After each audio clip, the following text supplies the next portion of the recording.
Well, hello everyone, and welcome to Snakes and Scotch. Look at all the people that are already in. Keith is in, Captain Dummy Talk, Danielle. I hope your surgery went okay. Justin, sorry that I've got Stella, but we can bring Kayada out later. Stella, I brought out 10 minutes ago or something, because usually when she comes out, she's a little crazy, and it takes her about 10 minutes to calm down. And she's already deformed my hat. She's already caused some trouble, and she hasn't calmed down yet. So, and she may not. But anyway, I'm assuming everyone can hear me, because otherwise I would get complaints. There we go. Okay, great. So nice to see everyone. I'm going to try to manage this snake and talk to folks. We might have a long one tonight. We might have a long one tonight because I have a lot of questions that came in from Patreon for the Q&A, and they're all great questions. So I'm going to try to blow through them quick. But if you've attended my live streams before, you know that sometimes I'm long-winded with questions. I'm going to try not to be, though. All right. Glad to see you guys. Those of you who are making a live stream for the first time, that's great. It's good to see you here. Some people are in early for the first time. That's fantastic. All right. So let's talk about what I've got in my glass right here. Here's my glass, my Glencairn glass. So this is one of the scotches on the last Snakes and Scotch. We opened this bottle of Darkness, which is a single malt scotch that I had never heard of. And I'm guessing that this is a company that buys from a known distillery, because I don't think there's a distillery called Darkness. And then they pick their cask or whatever and bottle it. So, but it's very good. It's a sherried scotch, which is a real very fruity and delicious. It's kind of the opposite of the Isla scotches that are super heavily peated, which are my favorites. I love Isla scotches, but I really like these sherry scotches too. Man, it's so good. Like, you can really taste the sherry in it. Okay. Just gonna... Jen's in. Amy Bentley is here, you guys. Amy is here like we've done before. Guys. Where if I miss a super chat or she needs to tell me something, she can just wave frantically and I'll see her and I'll throw her up on stage and she can... I usually do this, though. She does something like that to get my attention, because I see her in a little thumbnail off the screen when she's off. Amy, how you doing? Doing all right. Yeah. Are you excited to come to the state of California in a couple weeks? Yes, I am. Because Tara was asking if you're planning on being at the Pomona show. Yes, I am. You are planning on it, huh? Yes. Hi, friends. All right. I'm going to... Hang on. Let me take care of this snake really quick. Oh, man. She's just... The problem is she's so long. She's so long. See what she does to my hat? I had a relatively cool hat before she got... I really like it. I really like it. Yeah. Okay, so here's what we're doing. I'm gonna let her go. I'm gonna let Amy go. All right, Amy, I'm putting you backstage. Bye. Bye. And then I'm gonna kind of let Stella do what she wants to do. In fact, let's put her on the ladder. She's gonna go up the ladder across this door that's right behind me at the top. You won't see her, but then she'll come back down and she'll be in one of those hides up there. So we will catch up with her when she comes back down the other side. Clint is in. Hi, Clint, with Black Box Cages. If anybody has cages or rack questions, Clint is your man. You guys, fans of the channel, are going to be very excited because Keegan is in also. Keegan, come on, it's not horrifying. You've met the snakes before. Keegan and I were chatting before the episode, and I said, hey, you should jump in for the live stream. And then I had to explain to her what a live stream was and what happens in a live stream. So that's fun. Glad she's here. We've got some. Keegan is a fan favorite. Those of you who enjoy introducing people to snakes who are afraid of snakes. And Keegan's been on twice because she came in as an employee of the green room with a name tag and everything to help set up babies once. All right, so here's what's going to happen now that we've got 98 people in, 97. Somebody just got bored and jumped off. Dang it. So here's what happens for the new people. I'm going to go through some questions that were already submitted by Patreon, and I'm going to answer them. You may have a question that you want to put in the chat. Go ahead and do that. There's a good chance I'm not going to see it, but there are other people who are snake experts in the chat that can answer your question. So keep an eye on that. Amy Bentley, we can get you a name tag if you'd like a name tag. Kent has one and Keegan has one. Those are the only name tags that were made. But I can definitely get you a name tag. And then if you want me to see your question, super chat it, because then it'll be highlighted and I will see it. And if I don't see it, Amy will see it, and then she'll wave her hands frantically at me and she'll let me know that I've missed a super chat. So with that being said, oh, everybody's up for Amy getting a name tag as well. Cool. I'll have to order some. All right. One sip of this, and then we're going to start these questions. Here we go. Oh, actually, let me get another snake because we've already let one go. Oh, she's sitting right there. She stopped. Crazy. Stella has been a little bit food crazy the last 2 weeks. I fed her a large for her, quail, which should be good for her. And then she's kind of been acting a little bit like Echo. Like I go into her cage and I think she might strike at me, which she's never done before. But I've been using a hook on her because she's been a little food crazy. So she's kind of in ambush position. You can't see her face, but she's sort of doing an Echo thing right now, which is a little interesting. You guys, my mom is also in. We've got a lot of fan favorites in the chat right now. Hi, Mom. Good to see you. My mouse pad isn't working. I wish it was. Dezu Masuku, thanks for that first super chat. Got to say my full name for the stream. Yeah, Dezu Masuku _87. I always forget to say the _87. Thanks for that first super chat of the day. Okay. So we got everybody in. Did I do the explanation well enough? Everybody understands? Okay, great. Here we go. I was getting we're getting Kayada because that was requested at the beginning of the live stream. So here we go. Well, hi, Kayada.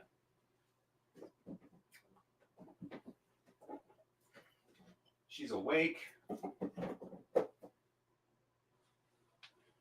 She's awake and ready to party.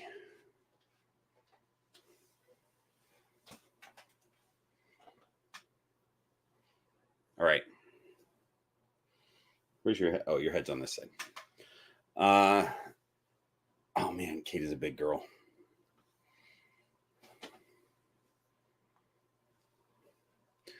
Are we suggesting a name tag for my mom also? It should say Robert's mom, not Bob's mom. Okay. Was that the suggestion? I like it. Okay. Name tags all the way around, I guess. All right. Hang on. Let's get this little backward slitherer. Not so little. And then we start the questions. Kayada Huffin. You guys might have heard that. I mentioned that in the health check video. Sometimes snakes will hear them. She just did 2 big huffs as she moved her lungs over my shoulder. Dane, good point. Thanks for the super chat on this. Colubrids can appreciate a good hat. Yes, for sure. I think all snakes like a good hat. Kayada even tries to get up on my hat sometimes. I don't really let her because I don't want my hat completely destroyed. Okay. So first question on my question clipboard that Amy prepared for me from Patreon is from Captain Dummy Talk, who's right here in the chat right now. I saw him a few times. He says, I know it's snakes and Scotch, but any chance McKenna could make a brief appearance? Oh, that's right. That's the McKenna one. Yes, maybe. I gotta not have a snake, and then I'll go outside and see if McKenna's out there. She probably is. So somebody remind me later on to do that. Robert Baxter says, could you offer a recommendation for a Scotch best served neat that won't break the bank? I love my sipping spirits, but I rarely buy above $40 for a bottle. Yeah, I can. Scotch is tough because in the United States, at least, Scotch is the most expensive whiskey. But I have a great recommendation. It's a blended Scotch, not a single malt, and it's Monkey Shoulder. Monkey Shoulder you can buy in most, I mean, it also depends on what part of the country you're in. But I can get it for about $35 a bottle. And at that price point, in my opinion, that's the best Scotch you can get for that price point. And it's also the Scotch that I recommend to people who aren't used to drinking Scotch because it's really easy to drink. There's nothing challenging about it. It's just a nice sipping whiskey. And you don't, and it's also 40%. So it's not like a high ABV where you need to water it down with ice or water or whatever. Here comes Stella doing what I said she was going to do, going into a hide. So yeah, Monkey Shoulder. Give it a try. Anybody else enjoy Monkey Shoulder in the chat? Okay. Tevi says, hiya, Bob. Do you have a favorite Scotch-based cocktail? Oh, we have 2 Scotch questions in a row. I used to enjoy serving Rob Roy's made with Bowmore to the rare Scotch enthusiast who asked for a mixed drink. I don't ever drink mixed drinks. Almost. I almost don't ever because I like my Scotch neat. However, I do have a favorite. And it's butterbeer made only twice a year at a place called Idle Hour in North Hollywood. This is a bar that's shaped like a barrel. It's a giant barrel, and inside is a bar. And twice a year, they have a Harry Potter themed party in which they hire me to come and juggle fire in the barrel. So I dress up all crazy and go there and do a little show for them. But they also give me free food and alcohol, whatever. But they make this butterbeer that's made with Scotch. And it's the most delicious thing you've ever had. If you're ever in the area during one of these Harry Potter events, highly recommend it. All right. And I don't know what butterbeer is like in Harry Potter. I don't even know if it's an alcoholic drink. I don't know. I've seen the movies, but I'm not a huge aficionado of Harry Potter. Okay, here we go. Couple of announcements before we make it too deep into these questions. I'm doing the Snake Discovery Buildoff this year. If you haven't seen the big announcement, I mean, I personally haven't made a big announcement until right now, I guess. I told Patreon a long time ago.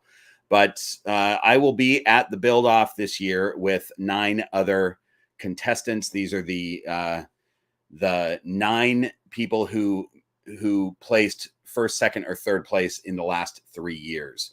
And I placed 4th last year, but only by a small handful of votes. It was like just a few votes off. So they invited me back to be the 10th contestant. So Yes, I am Hagrid. You're right, you guys. Totally Hagrid at the Harry Potter event. So, I have a plan for my build. I'm very excited about it, and it's going to be fun. Do I have a plan for the video that I'm going to make there? No, not yet. Am I stressed about that? Yeah, a little bit, but I'll figure it out. Danielle, thanks for the super chat. Please add a fire juggling clip to a future video. Okay, I've done it before. There's a long time ago, I added a fire juggling clip to the very end of a video. This was a video that was oh, good point, Amy. Bob doesn't have enough hair to be Hagrid. Yeah. Anyway, there's an old video that's got it, but maybe I'll do it on another one. The Snake Socialite, thanks for the super chat. Will there ever be a Maniso Tool and Jack Z Whipper collab? What would you recommend pairing to a banana pinstripe het pied male? Okay, so two very different questions. I share a stage with Jack Z Whipper, who's such a nice guy. I love that dude. We share a stage at the Washington Midsummer Renaissance Festival. And yeah, I don't know if we're going to share a stage this year, but I'm pretty sure he'll be there. And they usually put us on the same stage. So we have not collaborated on social media, though. But who knows? I also don't do social media for my character at Renfair. I kind of keep it on the down low and just sneak in and do those shows. Because all my social media efforts go to Green Room Pythons. But Jack is huge on social media. He's got millions of followers, I think, on TikTok. He's pretty crazy. All right, hold on. Before I get to Colton the guy. Oh, another question from the Snake Socialite. Would I recommend pairing with a banana pinstripe het pied male? Just a pied female of some sort. Just make sure that the female is either pied or het pied so that you can get some visuals. And then, that'd be a decent pairing. Colton the guy, thanks for the super chat. Just wanted to say thank you for all the awesome content. I've learned so much from you. Oh, thanks so much. I appreciate that. I'm glad that those videos have been helpful for you. You guys, how cute is Kayada, right? All right. Oh, Amy, that's so nice of you. Amy's grabbing a link to the video that has the juggling clip. I think it's a video about how to prepare to go out of town or something like that. I did it a couple of years ago, I think. All right. So, hi, babes. So cute. All right. She doesn't want to hang out for much longer. What's the next question, though? Bug and Pop says, looking forward to a live this week. Are there any plans to do a Patreon exclusive Zoom anytime soon? Yes, there is. We do Zoom parties on Patreon where we just jump on Zoom. Everybody's on video if they want to be, and we all just chat and show off our animals. And I set them regularly whenever somebody reminds me that we should do one. So this is the reminder. I would say when I'm back in town next week, I'm going out of town tomorrow. I'll be back in town next week. I don't think we'll do it next week, but I'll plan it. We'll make a plan. We'll do it. Yeah. All right. Next question. Le Frenchman says, would you consider starting your own podcast series on the channel? I do often think about doing a podcast, and a lot of times when I think about it, it's like a podcast that has nothing to do with reptiles, just a completely separate podcast. But I've also thought about doing a snake podcast that would tie into Green Room Pythons. Right now, I don't have the time to set it up and do it, and I don't have a great idea for it yet either. But I'm guessing at some point I'll probably dip my toes into podcasting because I enjoy a podcast. I listen to them all the time when I'm driving. Joy, thank you for the super chat. Hi, Bob and gang. Just wanted to say hi real quick. I'm about to surprise my boyfriend with a little surprise party and some Lagavulin 16. Oh, nice. For his birthday today. Oh, that's great. Tell him I said happy birthday. Looking forward to watching the stream later. Oh my gosh, Joy, that's so nice of you to super chat just to check in and say hello. I hope you have a great time at that with the boyfriend party. That sounds fun. And great choice. Great choice of whiskey.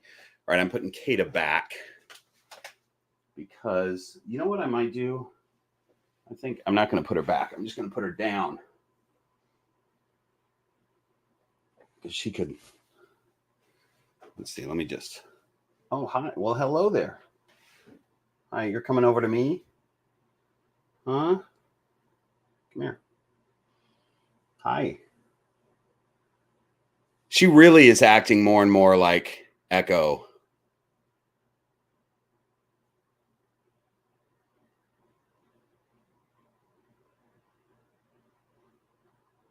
Yeah. She's looking for food. So I guess my point in telling that story that I had given her that pretty large quail was that should be fine for her. I mean, they're always looking for food anyway, but not this much. So I don't know. Maybe I'll give her something tonight. She's not due to eat for another few days, but all right. Hold on. Just looking for my place. Found it. Jen says, can we see Pip's enclosure? I know you did a video about her, but I don't think we got to see her actual enclosure. Just curious how you set her up. Yeah, I think I might have shown it, but maybe not. I just have her in a shoebox tub right now still. She'll move to a bigger enclosure later, but this is a 17-gram snake. So this is kind of a palace for her. I can't tip it, but what we have here is a little box with, so she has one hide. It's a little box that I put a hole in. That's a new one. She had another box in here for a long time, but she finally peed on it, so I threw it away. And then we have this black box hide that Clint made special for Pip. These are not things you can buy, but I just love it. It's so cool. It's got the black box logo, and it's made out of this sort of shiny plastic. It's awesome. And since I pulled that, I'll pull Pip out. Here's the little snake that lives in this situation. And then I've got a couple of little fake plants in here for her.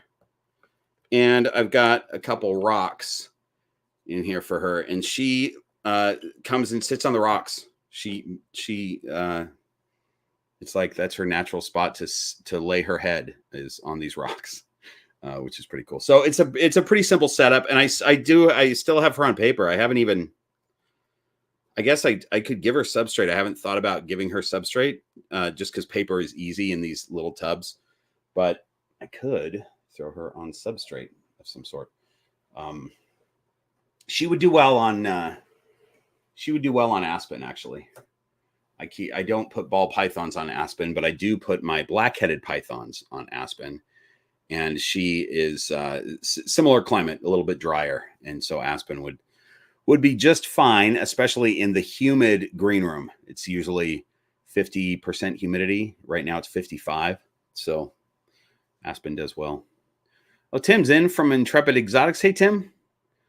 See, that's the thing. For Tim's snakes, wait, let me click on this. Tim says it seems strange weighing snakes in grams. I weigh mine by blown discs in my back. Yeah, for the size snakes that you have, Tim, that's the thing. You just say how many discs you've blown trying to pick up those giant animals, and then we have an idea of what their size is. So, all right, I'm going to try to give you guys a good look at little Pip before I put her back. I love the eyes on these snakes. I don't know if the camera can even pick it up, but they're just really bright contrasty eyes for a snake that's basically brown with darker brown spots. The eyes really, really pop on that little snake. They're pretty cool. Black acrylic, Clint says. Yes, acrylic is the word that I was looking for. All right. Hang on, I'm just putting her back. All right. Hey, young lady, look, you can let go of my fingers. There you go. All right. Okay. Oh, I forgot to put the acrylic hide back. That real fast. Lady.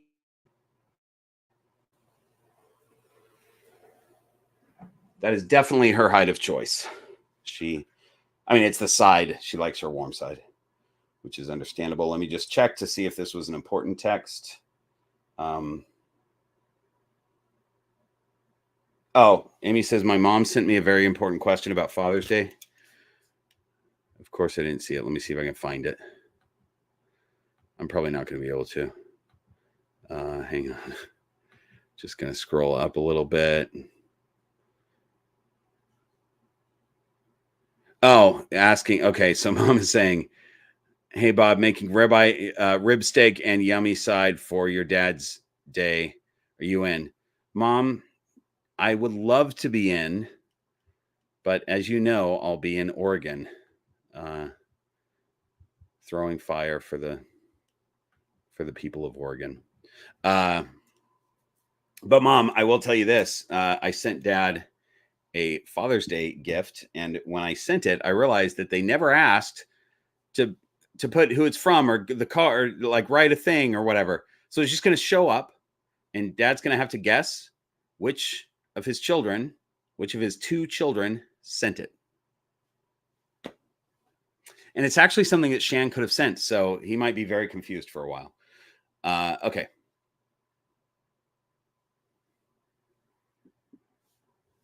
Let's get back to this clipboard. Look at all the stickers, you guys. Look at the stickers that once were. This is no longer. This one is no longer. This one is no longer. And these remaining 3 are 3 that get sent out to Patreon supporters that are in certain levels. I think I want to design another sticker or 2. Mom, I'm not saying what it is. Is Dad sitting next to you? I'm not going to just blurt it out. Plus, I want you to guess too. All right.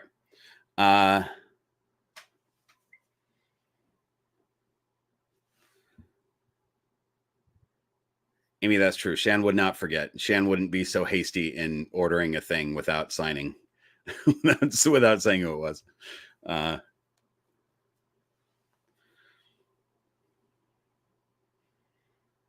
right. Here we go. We did Pip's Enclosure. I want to check on Kayada. I'm assuming she went where she was supposed to go.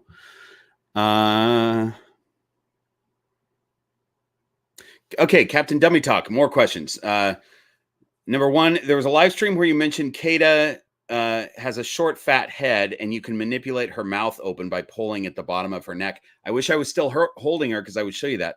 I know her morphs have been called into question, but do you think that also could have contributed to the shark mouth babies? I don't think that her head situation would be related specifically to shark mouth in her babies. However, I do think that she could have some genetic issues that contributed to the entire problem clutch, because we had babies that weren't just shark mouth, but they had all kinds of problems. And Kayada could have genetic issues. I have not been able to get an answer from the breeder as to what his results were in breeding her. I'm planning to go to Tenley, and if that breeder happens to be at Tenley, I will ask him in person, because it's tough to not return a personal question to just stand there silently. It's really easy to not return an email, but it's tough to not return a personal question. And also this guy could just tell me, no, it's fine. Like, the answer could just be, no, all the babies were healthy. I mean, he doesn't have to tell me the truth. Or that could be the truth. It might be that all the babies were healthy. I just don't know. And I would love to get a straight answer from this breeder as to what his results were with Kayada. When I bought Kayada, she had just laid a clutch for him. This is the first and only clutch, and they hadn't hatched yet. This was according to him when I bought her. So, anyway, it's still a big question as to whether I'm going to breed her again. Okay, we have more super chats. I'm going to stop talking about that particular subject. And for those of you who, there are people who have requested that I say who this breeder is and blow them up. I'm not saying the breeder is doing anything wrong. Just having bad communication is not necessarily shady. So I'm not going to blow up a breeder just because of poor communication skills. Okay, so that's all I'm going to say about that subject. Brandon, thanks for the super chat. Hi, Bob. Have you ever had to deal with fungus gnats? Currently have an infestation. Tried mosquito bits, but doesn't seem to be working. Thanks and cheers. Yeah, I'll tell you exactly what to do. There is a little, God, I wish I knew the name of it. I can't get to them right now. But so if you go on Amazon, there's a little black, it's called Catchy with a K. Katchy. Catchy. It's a little black thing about this, like this, and it has a fan in it that's covered, so it's not it's not going to hurt your snake or whatever. But you turn it on, and the fan sucks in, and it also has a little light that the gnats are attracted to. So they're attracted to this little purple light, UV light type thing, and the fan sucks them in, and then there's a catchy sticky thing at the bottom that they stick to. And it works like a charm. I have not dealt with those gnats in a long time. I haven't had that problem in a long time, but I have dealt with it several times. And I'll just put a unit inside. It was in here and just in the room in general. So I had one unit out in the room and one unit in here, and it took care of them in like a day. Catchy. Okay. Danielle, thanks for the super chat. I got my stickers recently. I love them. And the note you sent, they cheered me up, was having a bad day, and it was a happy surprise. Oh, that's great. I'm glad that the timing was good. Yeah, that's the thing. When I send out the sticker packs and t-shirts, I personally send out because I want to handwrite a little note. I could choose to have Patreon has a service where they just do it. They just automatically send your stuff.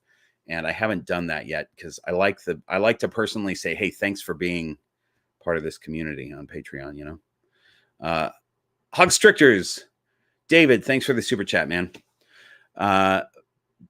Bob, I rock one of your stickers on my hard hat at work, and I love my GRP Handsome Dan shirt. Thanks for all the awesome content and community. Oh, that's awesome, man. That's so cool. I love that you grabbed yourself a Handsome Dan shirt. And I kind of want to see a picture of that hard hat. That's cool.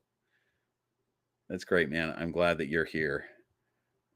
We had a good time on our herping excursion a few weeks back.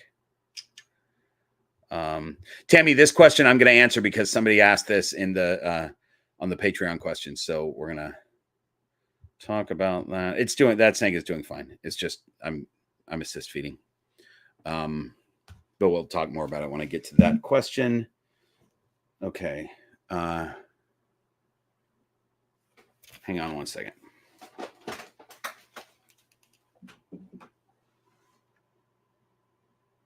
It's getting real hot in here, so I'm turning on the AC on high, and it's just going to up the background noise. But I'd rather just cool the place down a little bit. All right, here we go. This question about the snakes from Kayada's clutch was the next one on the list from Captain Dummy Talk. So the one sharkmouth baby. By the way, spoiler alert, next week's video is an entire snake tour where we get an update on every snake in the green room. So you're going to get this next week, but I'll just show you. So here's our little sharkmouth baby who's can we get it to, there we go. Who's very, very sweet little baby, but does not strike on her own. And I don't know if she ever will. I'm giving her assist feeds. There's nothing that tells me, other than she gets kind of jumpy, jolty, but it's not a strike. It's not even close to a strike. So with her and with little B, what I'm hoping is that they just get to a point where they'll take a dropped meal. They'll just walk up to a dropped meal, open their mouth and start eating it, which some ball pythons do, but it's not common. And the other one, This little one I really like, and this one is healthy and normal. It's a spot nose orange dream freeway, maybe with inchy in there. I don't know. She's got a lot of stuff going on. Beautiful and really cool little snake, crawls out onto my hand. And the plan was to keep this one, but the problem is I have enough female. I have several female, either freeways or just asphalts, and I don't have a ton of room. So I think this one will go to someone on Patreon. This is probably, I'm putting together a waiting list right now. This was the other announcement that I was going to make. I'm putting together a waiting list right now for a clutch that just hatched 2 days ago, or maybe 3 days ago. And that snake, once I send out what's available to the people on that waiting list, I think that snake will be available. Along with this clutch, who's just, I'm just going to show you like this.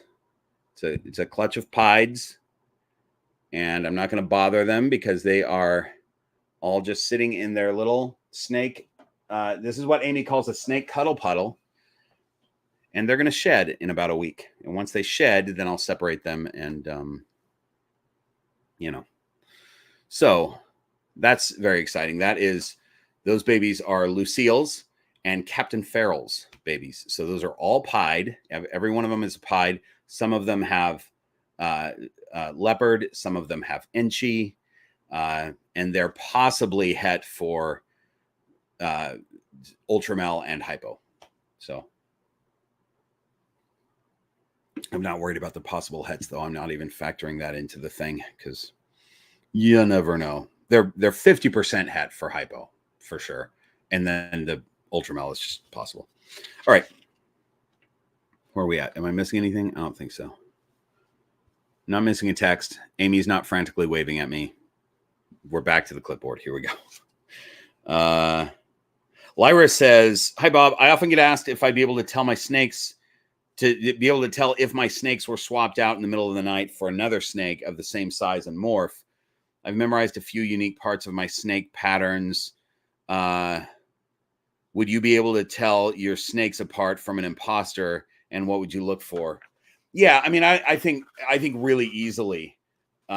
It's just like, I think it's like if you had a black lab, black labs all look very similar. Let's say you had a black lab and your dog went running with another pack of all black labs. I think you'd be able to spot yours immediately. Whereas a non-owner of those dogs would be like, those dogs all look exactly the same, but there's not only the pattern, they're within the same morph, there are tons of pattern differences, but there's also slight head shape differences. There's just little slight things that maybe you don't consciously notice, but you can tell that snake is not yours. That's a different snake. I don't think it's like when a little kid's goldfish dies and the parents go and buy a new goldfish and just swap it out before the kid gets home from school. It's not like that. Amy's holding a big sign right now up to the screen that says co-host. So she's not waving. She's just reminding me that I need a co-host snake. All right. Let's do a cut. Let me check on these. All right. Stella's right there still. You know what? Let's just get one that's easy to reach. Here's a snake that you would never mistake for another snake because she's so unique and she has so much paradox on her. We got Willow here. Willow, this is one of my freeways. This is one of the females that I'm talking about. That's a freeway. She's got Orange Dream in her and Spot Nose, maybe something else, and definitely Paradox. Very, really just a really cool snake. Not one that I would have kept normally, but she was so different and cool that I was like, I got to keep this one. And she's got a great, really chill personality. All right. Warrior Brood asks, for your snakes that like to come out and explore, how do you keep them entertained when you can't let them out? Well, most of them, I would say all of them are just fine in their cages. It's not like they get bored. If it's a ball python, they're going to be curled up in a hide almost all the time. But I also put enrichment items in their cage, so they have different things that rotate in and out. And then the snakes that are a little bit more active are all in cages that they've got to be on. That my snake during the day is Maya, my blackheaded python, my almost adult blackheaded python. And she moves around a lot. I let her out a lot to cruise around, but if she's in her cage, she's fine, just moving in and out. She's not pushing on the glass. She's not glass surfing. She's just moving in and out of her hides and up into her sky hide and back out and just moving around a lot, you know. Hi there, lady. How you doing? One little paradox thing that I think is interesting about Willow is her head stamp is not symmetrical.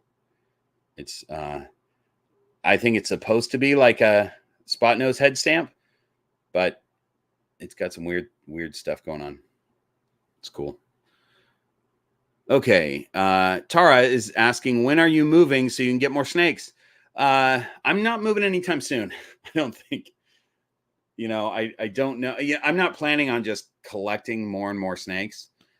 And I'm pretty close to capacity right now. But I don't know. There's some possibilities, but I don't think I'm moving where I live anytime soon. So that's that. Oh, Stella, are you on the move? I might have to put Stella back. She is okay. She's going into the other room, and that's where she lives. So I'm going to let her go in there, and then I'm going to put her in her cage. Okay. I think, unless she goes to the ground, which I don't want her to do. Where are we at on this? Okay, Coulter says there seems to be a divide in the community of reptile keepers about snake hybridization. I'm not setting up to breed, but mentioning that I think ball python crossed with a super dwarf retic might make a nice pet snake. It drew a very polarized opinion from folks. Yeah, it does. It always does. What is your take on hybrids? And has such a ball python super dwarf retic cross ever been created? I don't know if it has or not. I know that I think a ball python retic has been created. That's called I think it's called a ball tick, right? Am I right about that? They can breed and definitely get a smaller one if you produce it with a, you know, if you cross it with a super dwarf. I personally am not into the. I am into the look sometimes. There are some, like a Carpondro looks amazing. That's a carpet python and a green tree python. There are some hybrid snakes look incredible. I'm not super into it.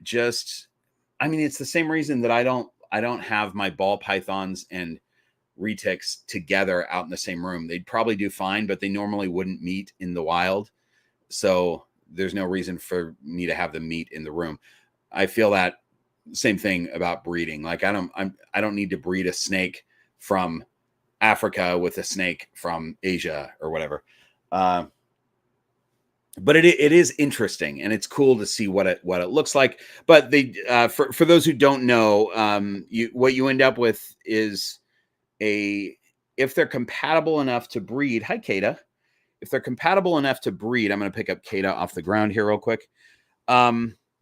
They end up being infertile, so you're not going to make more snakes from those babies. Hi, Mama. Are you on the move?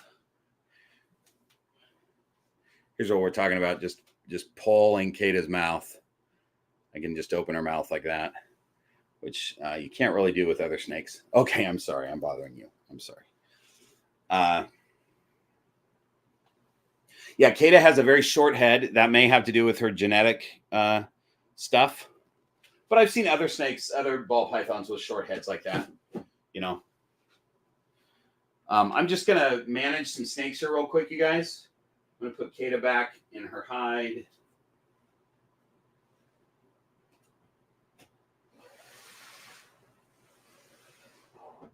And I'm going to put Stella back in her cage. I assume you'll talk amongst yourselves. Give me 1 minute. Hey, what are you doing over here, Sneaky? What are you doing? Here.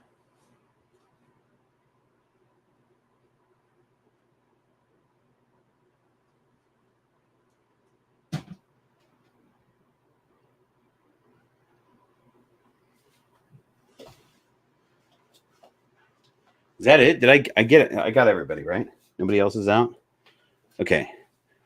I'm going to go to another question. Who would you like to see? Let me see who Amy put that she wants to see. Because Amy always has a request when Lucille, Captain Farrell, Banjo, and Echo. Okay, Echo's in shed right now, so she won't come out. But Lucille, the captain, and Banjo could potentially come out. Keegan is requesting Ron. Okay, all right. We'll do that since Keegan has never been on a live stream before, and she's still here, which surprises me. 46 minutes into this, we'll grab Ron.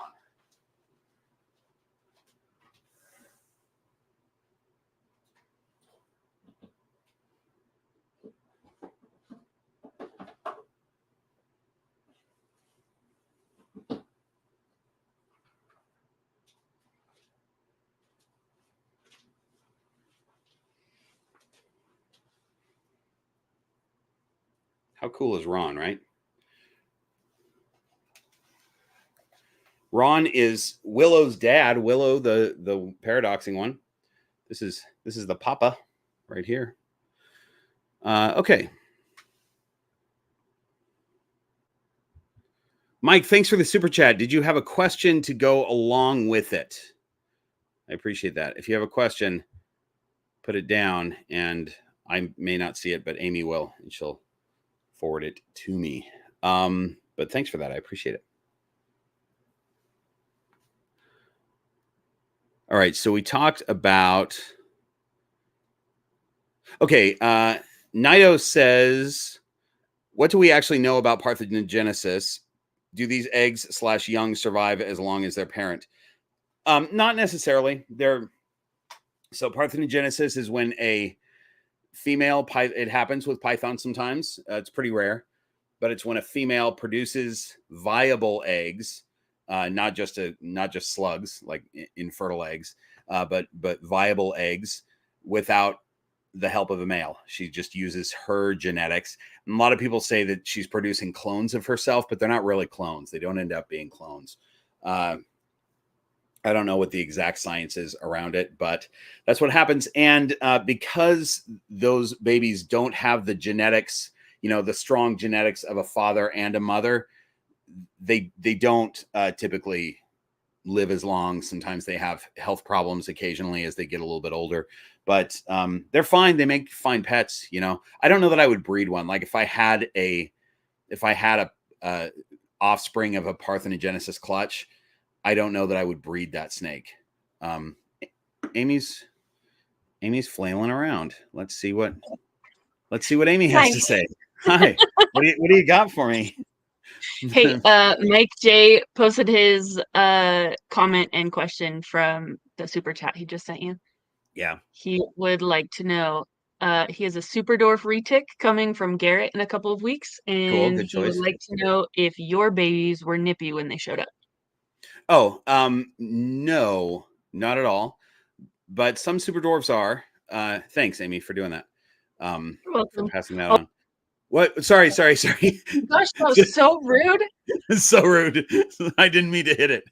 Also, you were looking at my list of snakes that people were requesting, and I saw Keegan post that she wanted Ron, and I was like, oh my gosh, Keegan wants Ron. That's so funny.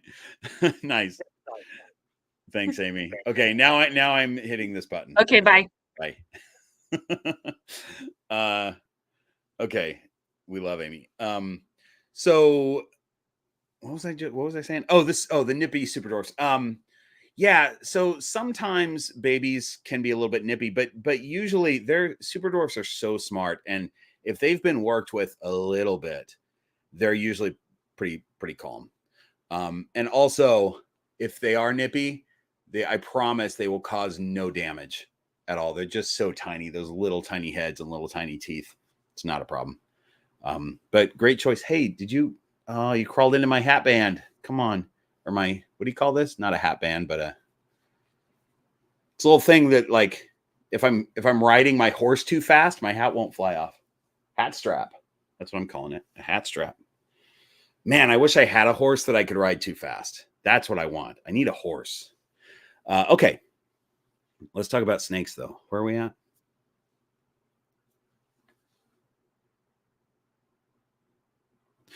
Justin has a question about parthenogenesis too. How common is it in breeding snakes? Not very. You'll hear about it if you're on the if you're on the online forums. You'll hear about it about every single time it happens to a breeder somewhere in the country, because it'll be posted that, they'll talk about it. I got a parthenogenesis clutch and they hatched and whatever. You're going to hear about it. So we do hear about it every year from those that it happens to, but it's exceedingly rare. If you take a look at all the breeders that it doesn't happen to in the year, and then the small handful that it does. Is anybody here either in the chat that it's happened to before, or anybody watching this later, put a comment and let me know if you've had that happen before.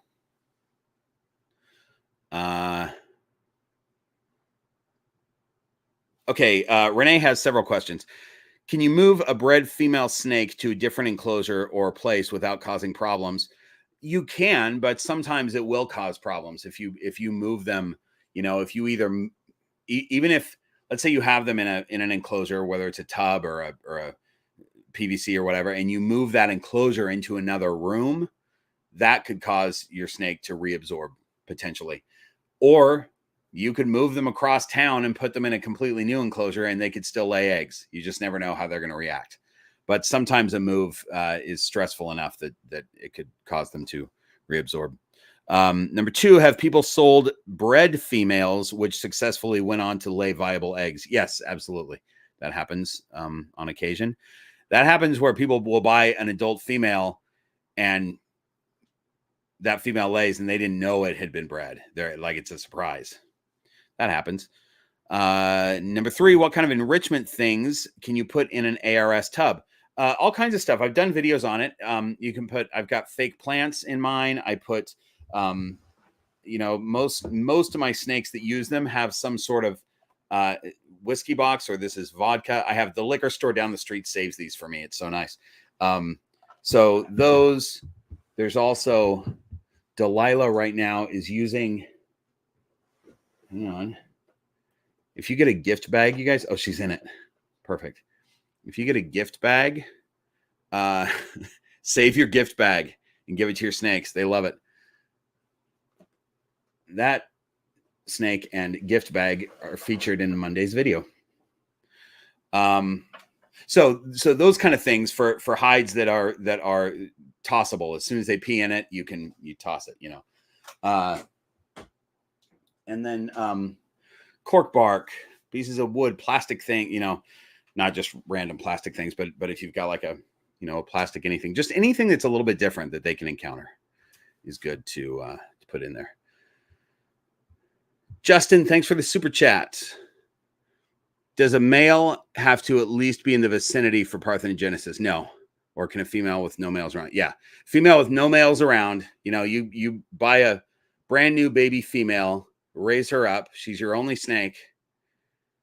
She gets 3 years old, 4 years old, and all of a sudden lays a clutch of eggs that hatch. She's never seen a male, never been around. That happens. That is parthenogenesis. There's not that many O's in it. I don't know how. Yeah, it's A's. There's A's and E's. Parthenogenesis. Okay. Where are we at? Okay, Renee's last question. Does environmental enrichment help encourage snakes who have been fasting to then eat? Yes, it can. Just in that changing up their enclosure could encourage them to eat. And that could mean taking everything away and giving them a bare bones enclosure, pulling out their substrate, giving them paper and a couple of hides. Usually, though, it's the opposite. It's adding stuff. It's adding more security. It's adding things for them to hide around, giving them, maybe they're on paper and you want to put them on chip or something. Just giving them a different situation will potentially encourage them to eat, but it also could go the opposite way. You could change up their thing, and then you get an eating snake that goes off food, you know. So it could go either way. You never know with snakes. The only thing we know is that kind of stuff does have an effect on them in some way to the end of it. Okay. Renee, thanks for the super chat. I appreciate that. Was that the super chat for those 4 questions that I just answered of yours on Patreon, or did you have a question that goes along with that particular super chat? If you have that question, post it, and Amy will tell me what it is. Okay, Joy asks, she's curious about snakes' relationship to scent. I am too, by the way. I'm not sure if I can answer these questions accurately, but I can take some guesses. The rule of not lighting candles or burning incense around snakes, is that because strong scent is too much for them, or is it related to the smoke?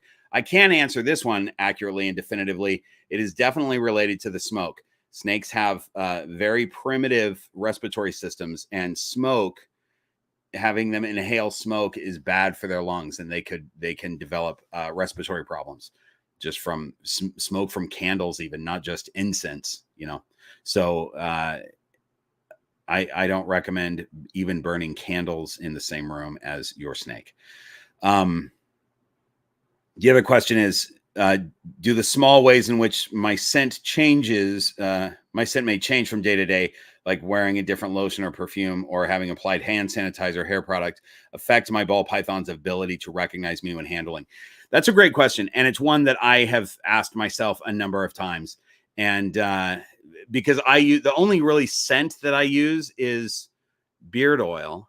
But when I put it, you know, my beard oil is scented, and I try to, once I've applied it in the morning, I try to get it off my hands as much as possible. Sometimes I completely wash it off my hands, but you know, I haven't really noticed. Also, if I Purell my hands, all of a sudden my hands smell like Purell, right? Instead of my natural scent.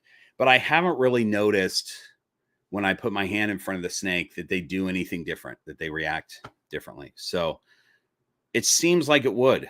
It seems like not even their smelling, like with their nostrils, they're smelling, but the tongue flicking, whatever they're doing when they're picking up scent particles with their tongue and putting it into their Jacobson's organ, however they process that in their brain, you would think that that'd be different, right? But I don't know. It's a great question. I wish I had a good answer for it. Other than when I've thought about it and tried it with my snakes, I haven't noticed a huge difference. They don't give me a big reaction with a different scent. But they do have a reaction when this is the interesting, you know, when I hand the snake to another person, they almost invariably turn around and they're looking for me. They know that they're with another person. But when my hand smells different, it's not like they recognize, they're trying to see that as another person, you know, like it's almost like they still recognize that it's me. So I don't know what's going on there. Ron, you're doing so well on my hat. You're crushing it a little bit. Where am I at? Found it. I got it. Alessandro says, having trouble finding a stand for my 4x2x2. Any recommendations that won't break the bank? Yeah. Go to Home Depot and grab yourself a little table. Just get a cheap table. That'd be good. You can store stuff under it. You can put a big tablecloth that covers, you know, goes to the ground, and then store stuff behind the cloth. All kinds of stuff like that. Also, Alessandra asks, how do you prepare reptiles for severe weather like hurricanes or tornadoes? I don't, because I live in Southern California, but I do prepare for earthquakes. And one of the things that I prepared is I had this stand built, which is heavy duty steel stand that my neighbor and good friend Lewis built for me. And we made sure that if it starts rocking, it's not going to fall over. I've got 3 cages. I got 2 cages stacked here, and I have 1 here. And it is solid. And we thought about, if it wasn't solid, we thought about ways to attach the back of the cage to the wall so that it didn't fall over in an earthquake. But that's all stuff that you got to think about. We've talked about that last live stream. I think that you want to have a plan if you are in an area that could potentially lose power for a long time, especially if losing power means that it's going to get really hot in your house or really cold.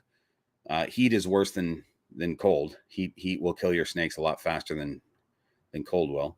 But not, it's not like, I mean, I guess it depends on the temperature. I was going to say it's not like it gets 200 degrees, but I guess it could be well over 100 depending on where you live. But anyway, yeah, depending on where you live, you gotta make some plans for getting your snakes out. What are you gonna do if you have a fire, stuff like that.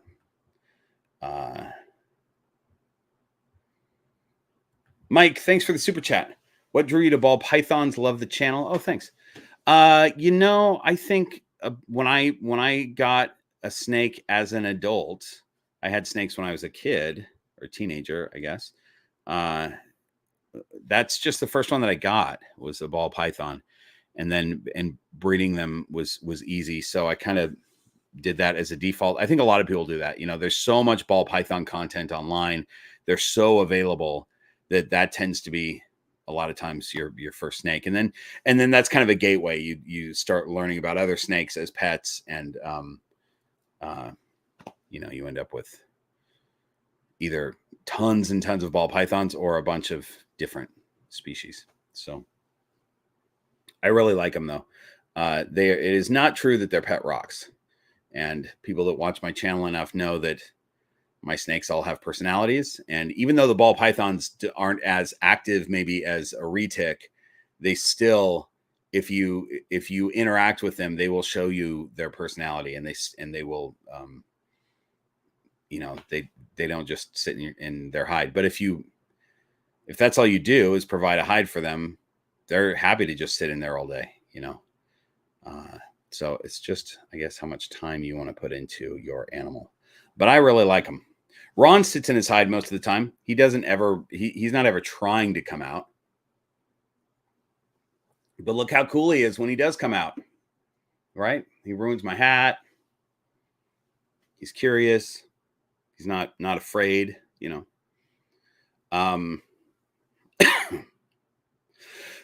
Excuse me. All right. Where am I at?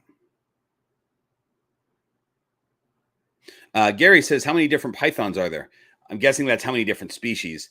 About 40, 39 or 40. That changes all the time because, our speciation, the way our taxonomy always changes. We decide, okay, this species of carpet python is actually not a separate species. It belongs to this, or this locality of carpet python is actually a different species. So now we're going to call it this. And then, so we're always adding and subtracting species of any animal, but especially a snake that has a lot of different species. There's changes that are made all the time, but about 40 for pythons. And I think it's around 50 for boas. Hang on a second. I'm going to put Ron back.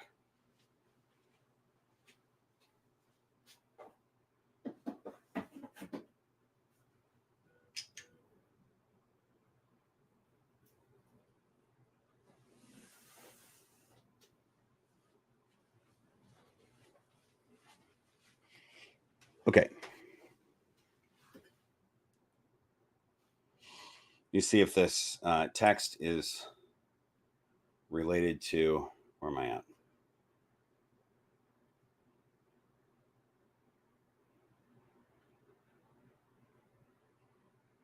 Oh, did I get the super chat from Z Popster about balling up as a defense method? No, I didn't.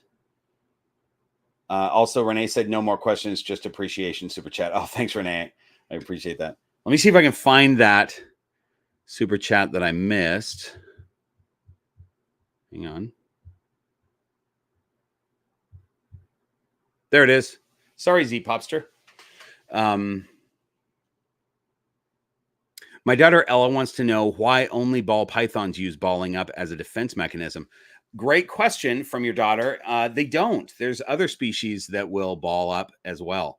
That's kind of a common thing with many species. I think that they just use that as a name for as it probably, I don't know when we started calling Python Regis ball pythons, but my guess is it's when we started having them as pets and seeing that as babies they just ball up, but there are a number of snakes that'll ball up as a defense. There was one, I'm trying to think of what it was that I found in the wild recently that was doing it. I don't know if it was a king snake. There was something in the last year or so. There was a snake that did it, and I was like, that reminds me of a snake I know. Okay. All right. We're moving on. We're on to another page. We're getting through these, you guys. Okay. Brian says, people get sick all the time. In fact, I am now. Sorry to hear that, Brian. I was wondering, do you interact with your snakes when you are sick? That's a great question. And I interact with my snakes when I'm sick if I'm feeling up to it. If I'm really sick, like one time I had COVID real bad and I didn't even want to, I was just in bed. I couldn't even get out of bed. That was it. But the real question, I think, is, can you get your snake sick? And you can't. Reptile diseases are not transmittable to humans, and human diseases are not transmittable to reptiles. So you can definitely have a cold or the flu or whatever you got. And if you want to hang out with your snake, you can.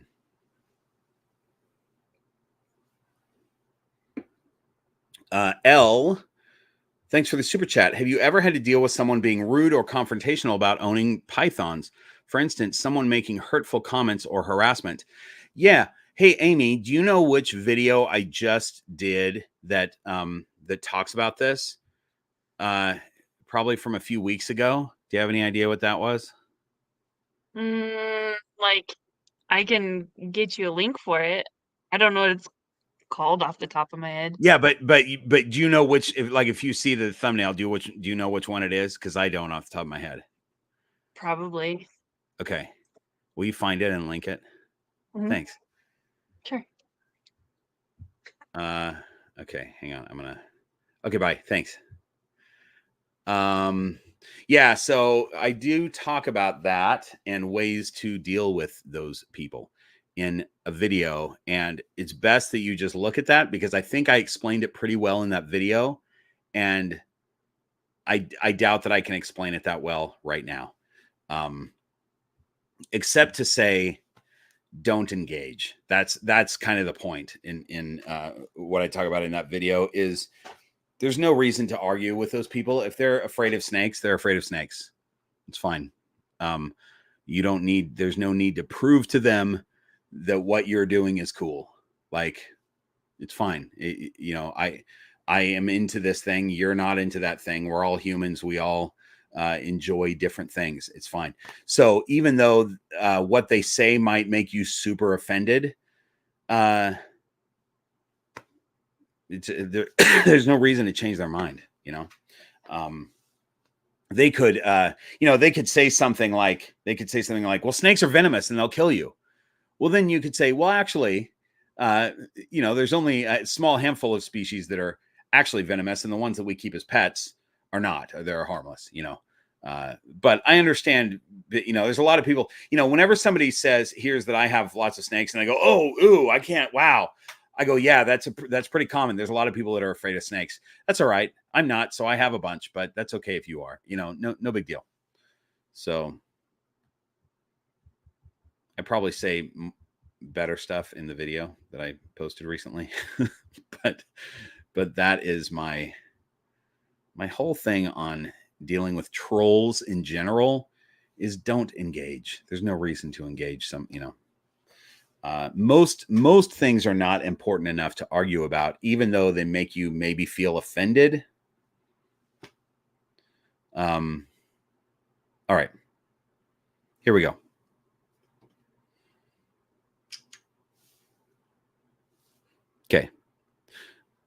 Hi, Viz Pythons. Hi there, Jen. Jen says, "Hi, Bob. Last night I was hanging out with my sweetest snake, Travis. Love that name for a snake. I love just a normal human name for a snake. It's very funny to me. He's always been calm, confident, and curious since I got him. I wanted to know if you think temperament is heritable. Have you noticed any trends in the temperament of your hatchlings when compared to their parents?" So I have just a theory that it is heritable, but I don't have a to say whether it is or not. But I think in dogs, it can be heritable.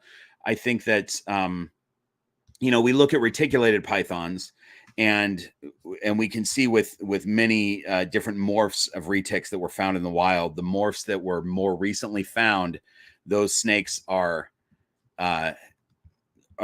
more defensive, and then the next generation and the next generation are pretty defensive. But as you breed further down the line, you get less defensive animals.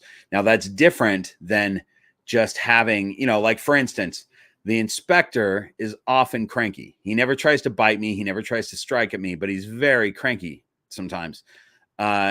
He's not anywhere close to the wild. His great grandfather maybe was a wild snake, but he's tons of generations. He came from Garrick DeMeyer at Royal Constrictor Designs, and so he's just a cranky snake. He had a clutch with, hold on, let me make sure this is right, because it's not. What I'm saying is, who had the cranky clutch? Who was the father of, oh, maybe it was. He had a clutch where some snakes were pretty defensive and others weren't. But most clutches that I've gotten so far in the couple of years that I've been breeding, and it's only a small handful of clutches, most of those babies are totally chill. These babies that are only a few days old, if I go in to pick them up, I've only done it a few times, but there's no defensiveness. There's one baby that tries to flee a little bit, but that's it. And that's kind of what I'm used to. But I've seen lots of clutches where all the babies are striking. And I've had this one clutch where maybe half the clutch was striky. And I think the inspector was that. Amy, are you waving at me, or are you just, oh, you are waving at me. You're not just dancing for the fun of it. Nope. Hi, what's up? Hi. I was going to say that it was the inspector's clutch. Yeah. It was super striky, and they were always hissing, and yeah. It was the inspector's clutch, because I have one of those babies living in my house. Yeah, you do. But that baby is not that baby's No, great, anymore. right? Yeah, he's great. He's good. Yeah. Just like Max. I mean, I kept one of those babies who's fantastic, one of the best. And in fact, let me tell you this story. I'm going to tell the story while you're still on screen. So yesterday, this is a little behind the scenes for you guys that are on the live stream. Yesterday, I had a friend of mine come over to record an episode of introducing people to snakes who are afraid of snakes. And he brought his wife. They're both good friends of mine. I haven't seen them in years, but he brought his wife, Patricia, over. And Patricia almost didn't come over because she is terrified of snakes. She has a full-on phobia. He's just uncomfortable with them. But I knew that I couldn't do that video with Patricia. It had to be with Lars. So we did the video. Patricia sat on the couch. She was very nervous the whole time. But once we were done shooting the video, we're handling snakes, and Max was out. I'll get him out to show you in a second. And she ended up handling him. I didn't even say, hey, you should touch. I didn't try to get her to. She just reached out. She decided that it was time to try to handle a snake. And she ended up handling Max, which was such a win, but we never got it on camera. But it was cool. He's a cool boy. Hang on. I'm going to get Max. Max is super cute. Amy, do you want to be on, or should I take you out? I don't care. Okay. Tell us something to the people. I'm leaving you there. Say something to the people. Something to the people. Hi guys, how's it going? I hope you're all having a fantastic night. Here's a fun story for you. I had to take my dog to the vet today. He had a foxtail go in his nose and get lodged in his cheek. and it was like all infected and gross. And they cut it out, but he was like bleeding. So in order to keep the gauze on the side of his face, he has a mask that they like. It's like a sleeve He that they looks like just slap. Spider-Man. He looks like Spider-Man. It's Mhm. really funny. Hang on, I have a picture. I could show you. I could show the camera. Look at this one that my mom sent me. She put Nacho Libre. Oh my god. So funny. Poor Indy. Oh my gosh. No. It's I been a love rough that day dog for so him. much. When I go to Utah to visit Amy, Indy follows me everywhere, and he's just my sidekick the whole time. Yeah. The last time I had to pick him up to get him out of your bedroom in the middle of the night. That's right. I was trying to go to sleep, and Indy wouldn't leave. She's like, Indy, come on, get out of Bob's room. Come on, Indy. And he wouldn't leave. So she had to pick him up and and carry him out of my room. So funny. All right. Bye, Amy. Bye. Okay. So this is Max. He's just the sweetest boy. Okay. Where are we at? All right. Connor says, when you're making decisions about breeding, how do you decide who to pair? Is it exclusively genetics, or are you thinking about other factors like personality too? So same kind of thing. You know, when I only right now breed ball pythons, and that is just a genetics question. I want this outcome, and so I need to breed these two snakes. But I do have personality on my mind because I'm really curious about this. I have a theory that the personality of the parents plays into how the babies are going to be, but I don't know. So so it's just interesting to look at that. But also, you know, snakes are very affected by their surroundings and by uh their environment and uh their history of what they've encountered. So you know, we talk a lot on the channel about socializing snakes and giving them, not only socializing them to you, but giving them some enrichment so that they can experience different things that might be scary at first for them to come up upon. You know, they get into a playpen with this and they're like, I don't know what that thing is. That's kind of scary. And so they tongue flick on it a little bit. They realize it's not alive. They realize it's not dangerous and they move on. So now they've just had an encounter with a thing that's not dangerous, didn't try to kill them. And they can log that as a positive experience, even though they may have been nervous about it at first. So the more opportunities you can give your snake to encounter stuff like that, the more chill they're going to become. So a lot of socializing a snake has to do with after they've hatched out of the egg. But I am very interested in the possibility of whether a snake, you know, because I've hatched out a ton of snakes that never are defensive, never, you know, they just are fine, right? He crawled out of the egg right into my hand and he's never been a problem. So it's interesting. All right. Let's see. So Connor's other question is, during the last live stream, you mentioned herping trips. Any interest in planning something for Santa Fe, New Mexico? We have amazing things just on our property here. Bull snakes, rattlesnakes, red racers, collared lizards, horny toads. We also see lots of variety of small lizards and skinks every day. Yeah, that sounds like fun. I mean, we did this herping trip with Patreon supporters that were local to the area. We went to Joshua Tree National Park and had an absolute blast. And after that trip was so fun, even though I really wanted us to find rattlesnakes and we didn't find any, but we found a few cool things, you know, mostly lizards. But we had such a blast that I decided that I want to do this in other parts of the country for Patreon supporters that are local to those areas. So yes, Santa Fe, New Mexico would be great because there's tons of reptiles there. That is definitely an option. I like that idea. And Connor says for number 3, have you tried Balvenie Caribbean cask? It's my favorite. I don't know that I've tried the Caribbean cask. I have had a couple Balvenie, you know, different Balvenies, but I don't know that I've had the Caribbean cask. I'm not sure. If I saw the bottle, I would probably know. I don't remember names as much as I remember labels. Speaking of, let me pour a little bit more of the darkness here. This is a lovely sherried Scotch, highly sherried Scotch. it's not just a little touch of sherry in it. It's super fruity and delicious. AJ, we are going to do the Joshua Tree one again at some point, and we're gonna rent the same Airbnb that we did last time because it was brilliant. It was really cool. We had a good time. There was a hot tub and shuffleboard and all kinds of fun stuff. It was great. We went out. The idea was to go herping that night, and we got out there and we spent maybe 45 minutes, and we were like, it's way too cold, and there's a hot tub back at the house. Let's go back to the house. So that's what we did. It was fun.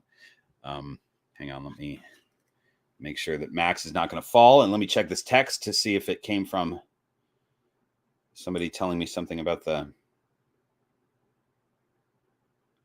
No, Amy, I didn't see the super chat from SNS Lawn Care. Hold on, let me look. Let me just back up and find this. There it is. Sorry, SNS. What male for an inchy Mojave het clown female? A clown. I mean, your inchy and your Mojave, you know, those incomplete dominant genes or just dominant genes, whatever, are gonna do some fun things, but you want to get a visual clown. So what I would do is get yourself a visual clown male. That way 50% of your babies will end up being visual clowns with a little mix of inchy, Mojave, and whatever your clown male is. I always like, you know, you give yourself a better chance if you have at least one visual. So for instance, I'm breeding 2 het sunsets together. And as soon as I eventually get a clutch from them, that only gives me a 25% chance. Each egg has a 25% chance of being a visual sunset. If one of those snakes was a visual already, then I'd have a 50% chance of the eggs being sunset. So that's that. I'd get yourself a clown.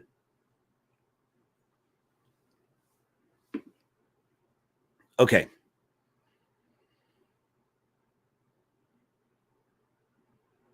Leah asks, any tips or tricks to keep your snakes from knocking over hygrometers? Yeah, just have the hygrometer on the ground already, and then there's nowhere for them to knock it, because you don't want it up on the side of the enclosure, because that your humidity is going to be lower right there. You want it down where your snake is. So if your snake's on the ground, just have your hygrometer just laying there. It's fine. They'll knock it around, they'll kick it around, move it, whatever, but it's fine. It gives you a sense of, and use a digital one, use it like a Govee or a SwitchBot, whatever, digital, not those little stick-on ones, because those don't work. And just have it on the ground already, because that is the best place to be measuring that anyway. And then Leah's asking, any chance of you coming to Nevada anytime soon, or where do you find snake events? Seems like I always hear about them after they passed. Yeah, so snake events like shows, reptile shows, you can just Google that and find out what shows are in your area. And then, so like in California, we have the Reptile Super Show, and it happens a few times a year. So you just look on their website, and I just put that in my calendar that it's coming up, which it is coming up in 2 weeks. And so that's going to be cool. So that's, you just Google when there's a reptile show. But as far as herping, that question, in Nevada, yeah, for sure, I would love to. I'm close to Nevada, so California is not far from Nevada, and there are snakes in Nevada. I will say that I spent 3 weeks looking for rattlesnakes, 3 weekends in a row. What I did is we did our Patreon trip to Joshua Tree. That was a blast, but didn't find any rattlesnakes. And I want to make a rattlesnake video. Rattlesnakes are everywhere, you guys, in the Southwest, everywhere. Didn't find any in Joshua Tree. So I drove to Utah, and Amy and I went out together, herping. Amy, did we find any rattlesnakes? No. No, we didn't. We didn't. What did we find though? We found a snake. We did. We found a garter snake. Found a little garter snake.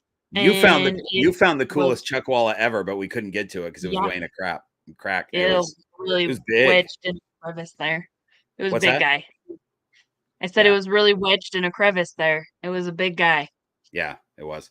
Yeah, it was fun. We had a good time. Didn't find any rattlesnakes. Okay, thanks, Amy. Bye. Okay, bye. And then I went by myself the following week. I went by myself to the high desert and went flow to look for rattlesnakes. And I by myself, I'm definitely going to find speckled rattlesnakes here. Didn't find a one. I can't for the life of me find rattlesnakes. Meanwhile, everybody that I run into is like, oh my gosh, a rattlesnake was in my backyard. It scared the heck out of me. I can't believe I was hiking the other day and 2 rattlesnakes went across I thought I was going to die.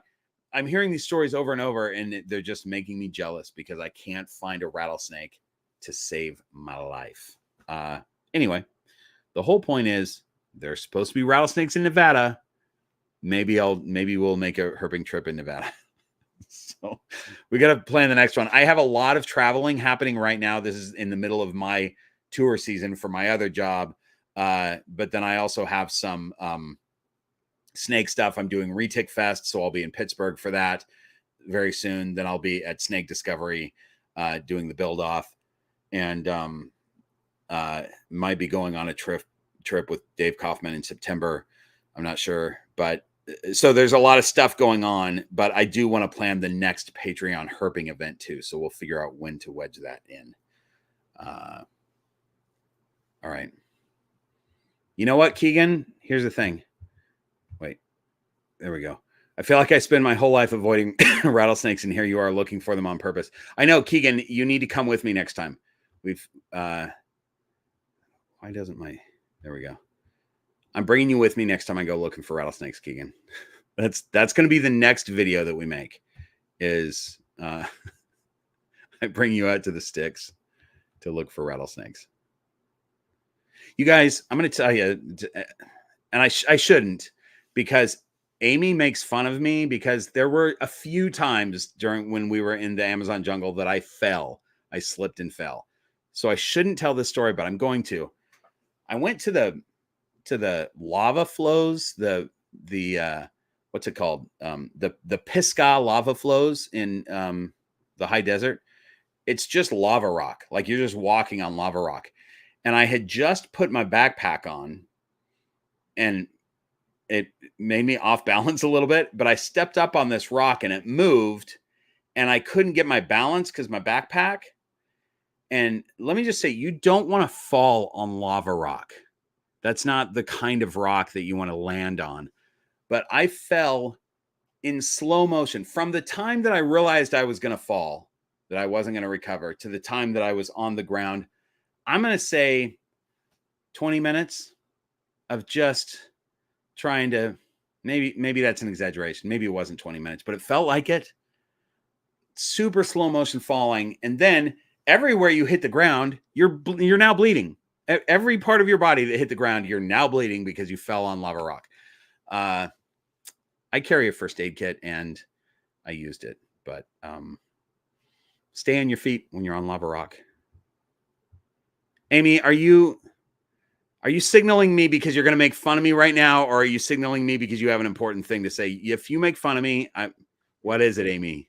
Okay, first off, don't say anything about falling on the lava rock. I don't want to hear it. Nope, but I have a quick question for you. What is it? After I sent you the Patreon questions today, somebody else asked a Patreon question. Did you see that? I don't know. Somebody, wait. Yeah. So I sent you your list of Patreon questions. Oh, and then somebody posted something on Patreon? Somebody posted something on Patreon. Did you see it? No. Do you have it? I am going to send it to you. It's a little bit on the longer side, so I'll just send it to you in a text message. Why don't you just tell me basically what it is right now? Do you have it in front of you? Yeah. Who's really long. Just okay. I tell you what. You want me to read it? Get the gist of it. Okay, just read it. Okay. Who sent this very long question, first of all? It's from Stacy Temple, and she's asking about it in the chat room because she broke her wrist and she's having some issues with pain right now, and Oh she's no, probably Stacy, I'm so sorry. not gonna stay for the rest of the live stream. So I just want to make sure you see this and can Okay. address it really quickly All so right. Yeah, she read can it. like go to bed. Okay.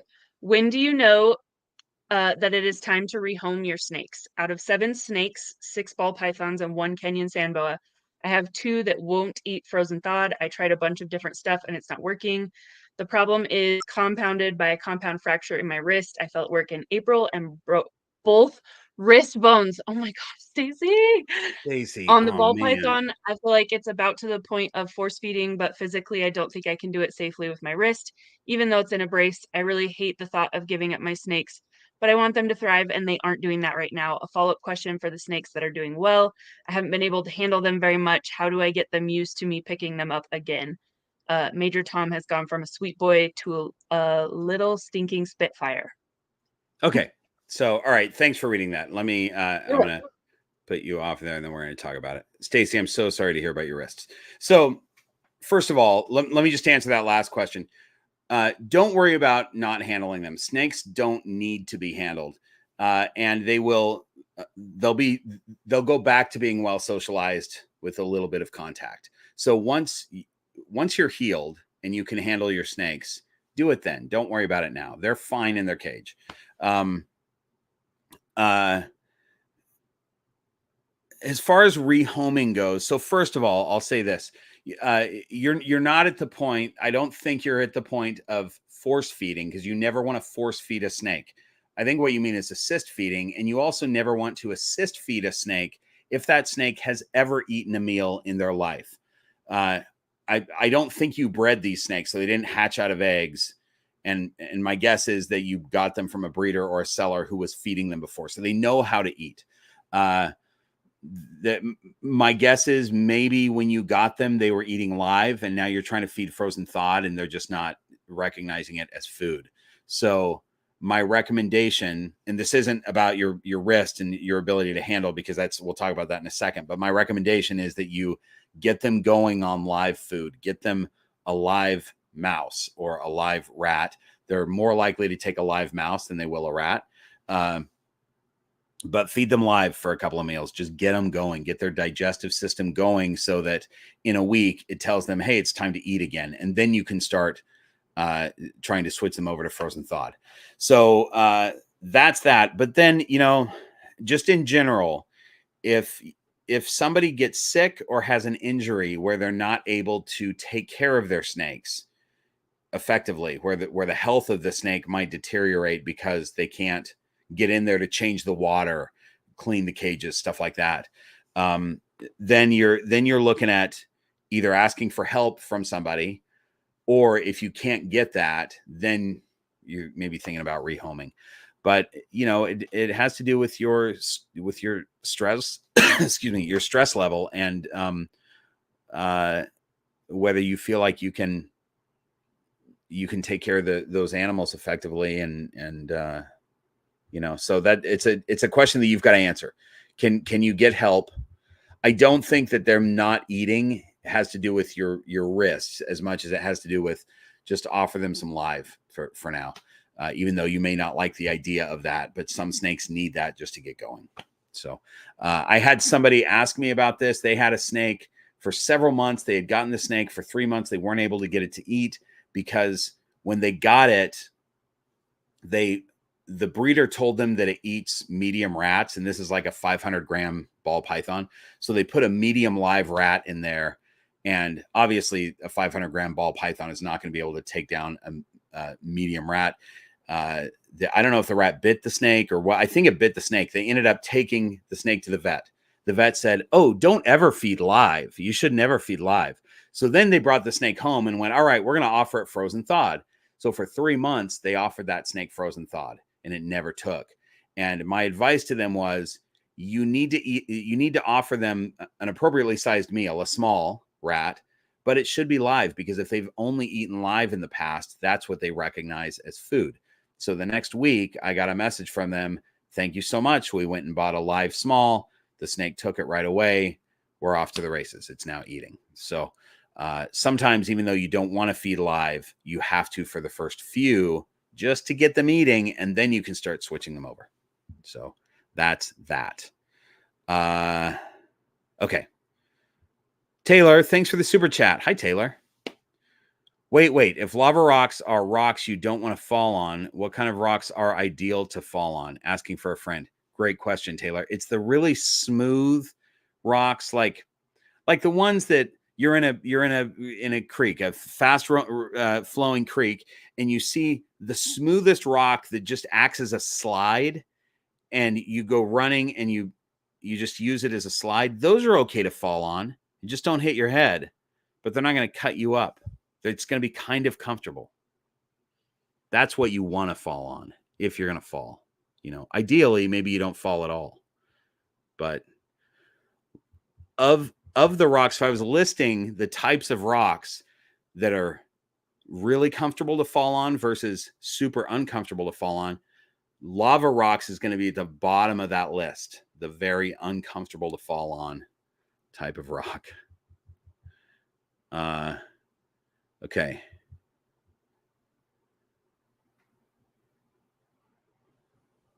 Great. Here we go.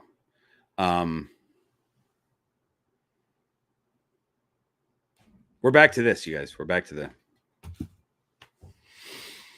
But where am I at? It's been a while since I've looked at this this clipboard. I know where we're at. We're on to herping questions. Amy takes these questions and she categorizes them for me. She doesn't just throw them in order that they were asked. She puts them in a category for me because that's how her brain works, and I love it. James asks, any interest in planning for Texas, like Corpus Christi? Sure. I love Corpus Christi. I once went... So I lived in Houston when I was very young, when I was like 20 years old. And somebody told me about this haunted building where this guy died in Corpus Christi, and he died. He was a chemist, and they were experimenting with something that caused him to get cancer. That was the story, and he warned people as he was dying, and then he died. And he was like, when he died, there's a silhouette of his face on the side of the building. And I went, oh my God, we got to see that. So we drove from Houston to Corpus Christi in the middle of the night. It's several hours. I can't remember how many, but several, to see this. The building was shut. There's fencing all around the building. So being 20-year-olds, we climbed the thing. We broke in. There's a security guard that caught us, and we're like, oh no, we're going to jail. And we go, we just wanted to see the silhouette on the side of the building. And he goes, oh, you want to see that? I'll show you. Follow me. So he takes us around the building, and there's a silhouette of a man's face on the side of the building. And the security guard tells us that they have tried to sandblast it off, do all kinds of stuff. They cannot get rid of the silhouette of this guy's face on the side of the building.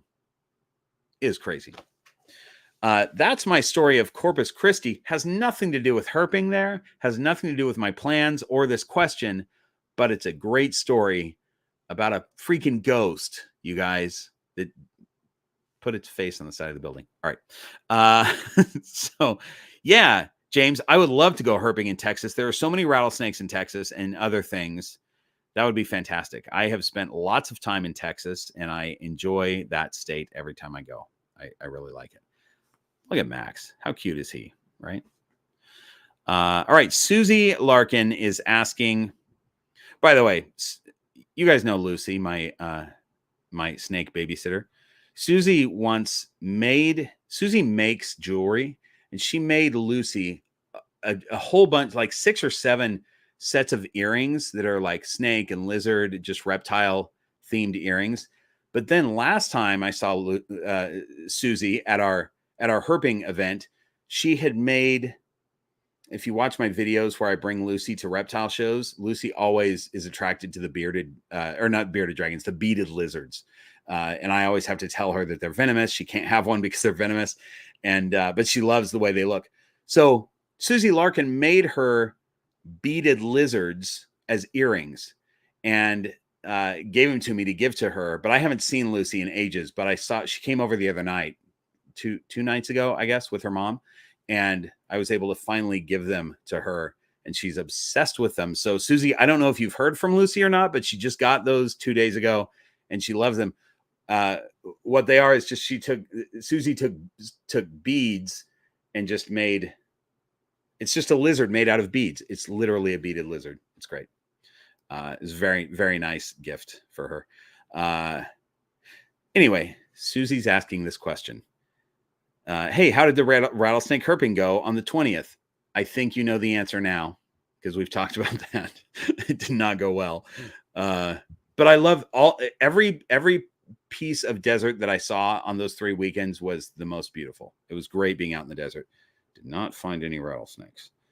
I would have loved to have gone with you, but my daughter and son-in-law were taking me out to dinner for my birthday. Oh, happy birthday. I hope you had a time. I did have didn't necessarily, I don't know when the 20th was. I don't know if that's when I fell on the lava rocks or not, but I had 3 weekends that I went herping for rattlesnakes. Didn't find any. All right. Michael, who also went on this Patreon herping trip, says, will you ask our new horde of herpers? That's what we're calling anybody who is in the horde of keepers that goes herping with me. That's a subset we're calling the horde of herpers. We ask if anyone wants to go herping. I found a pretty awesome dry riverbed, very easily accessible, good parking, not very far away from where I live in Marietta. Michael, what you need to do is go on the Discord. Go into the Horde of Keepers chat room in the Discord and post that. That's how people will find out that you want to go herping, and they can get a hold of you that way too.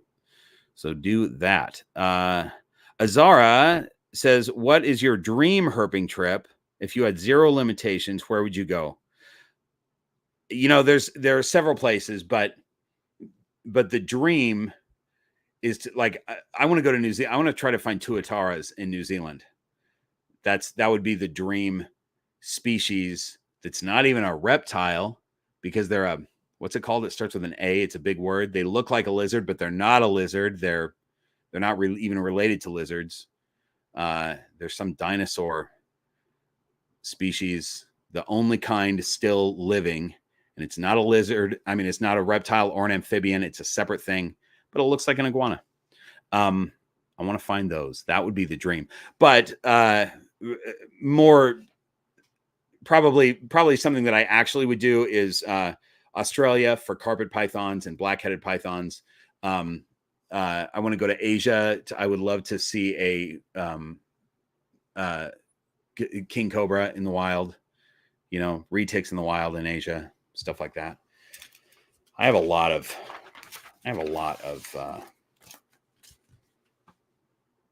dream herping trips. We're getting to the last page, you guys. Getting to the actually. There's one page after this, but it's just a little bit on that page.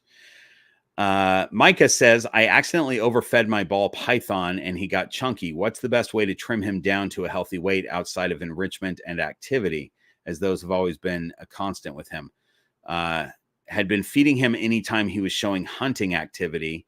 Can I simply put him on a 2-week schedule and he'll trim down? ? He's a male, 9 months old, 850 grams. So Micah, I have a video. I think I call that video fasting with my snake or something like that, where this snake right here, this is Jenny Craig. Her name is Jenny Craig because when I got her, I had to put her on a diet. She's in shed. I'm just realizing right now that she's in shed. This is Jenny Craig. She did effectively trim down. I'm going to put her right back because she doesn't want to be messed with. You're in shed, young lady. She was a juvenile, and the keeper that had her before was feeding her every other day because she looked hungry. And so same sort of situation. And hopefully, I'm guessing that you know now that snakes are always look hungry. They always could eat, but it's not good for their bodies to eat that often. So wait, hang on a second. Brady, Amy's husband, wants to go to New Zealand with me. Brady, you'll go herping with me if we go to New Zealand? Let's do it, man. I love it. Brady will not come herping with Amy and I, but apparently if we're going to New Zealand, he'll do it. Great. I love it. Thanks for the super chat, Brady. That's really nice. All right. So anyway, couple of things. First of all, it's very difficult for an overweight snake to lose weight unless they're a growing juvenile, and yours still is. So a 2 week a small rat every 2 weeks would be a normal feeding schedule for that snake. That's my males at that size get a small rat every 2 weeks. That's normal. So what I would do for this one is maybe go every 3 weeks. What I did for Jenny Craig, because she was way overweight, what I did with her is I did put her on a 2 week schedule. But so she went from eating a small rat every other day for a couple months. She had fat rolls. She was just big. What I did is we went every 2 weeks, but I would give her a weaned rat the first time, and then 2 weeks later I'd give her a chick. And she was so food motivated that I knew she would eat anything. Many ball pythons won't take a chick, but she did with no problem. So she'd go weaned rat, 2 weeks later chick, 2 weeks later weaned rat, 2 weeks later chick. And then she just, she grew in length over a few months, and wasn't eating a ton of fat and protein during that time. So she naturally leaned out, and now she's a normal size for a ball python. I don't know what the body condition of yours is. It sounds like it's probably a little bit overweight, but giving me an age and a weight doesn't tell me body condition. If you want to put them on a bit of a diet, though, it would be every 3 weeks. It'd be a smaller meal every 3 weeks. Justin, thank you for this information and the super chat. Tuatara belongs to its own order known as Rhinocephalus. That doesn't start with an A. It starts with an R. Rhinocephalus. And that's how it's pronounced, by the way. It's correct pronunciation. Very cool little knot lizards. Yes, they are. The Rhinocephalus is its own order. It's not a reptile. It's not an amphibian. Look them up. Just look up tuataras. See what they look like. It looks like a reptile. I mean, it looks like an iguana. It looks like a lizard, but it's not. And I really want to find one. They're protected in New Zealand and not super plentiful, not easy to find, from what I understand. Amy just posted the fasting with my snake video link. Thanks, Amy. Are you able to click on that link? Can people, when you post a link, is it clickable in the chat? I don't even know, because it doesn't look clickable to me, but I'm seeing a different version of the chat than you guys are, I think. Danielle, you're so sweet. Thank you for the super chat, just because. Oh my gosh. So nice. All right. Let's go back to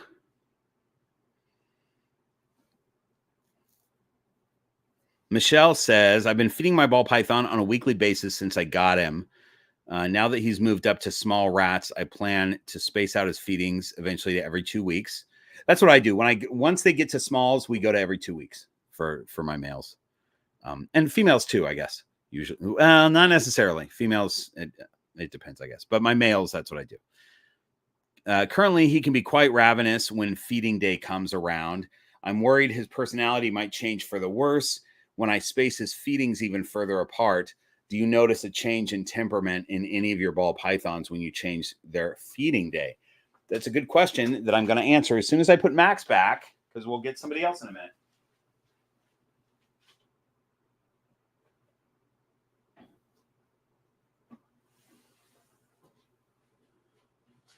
Put in the chat who you would like to see next, and I will pick someone from that from those requests in a moment. Let me answer this question first. So think about it this way. Ball pythons are one of the only species of pet snake that regularly is not necessarily food motivated. You could get an individual that's not very food motivated. Most snakes on the planet, and really I would say more than 50% of the pet ball pythons are going to be very food motivated. And that means that these snakes are opportunistic feeders. They don't know when their next meal is going to come. Even though they do get used to what their feeding schedule is, they still don't know, and they might get a meal. So when you see them out waiting for a meal, that's just because they don't know when the next one's going to come. And that behavior is kind of normal snake behavior, even though some people have ball pythons that are reluctant to even take a meal, so they never see that behavior. So if you switch your snake from every 1 week to every 2 weeks, I saw that, hang on, Erica just did a super chat asking for Handsome Dan, and this is a great example because we'll talk about this. Erica, thanks for that super chat. I'm going to get Handsome Dan, and we're going to continue with this answer, because now Handsome Dan's a boa, but it's the same concept.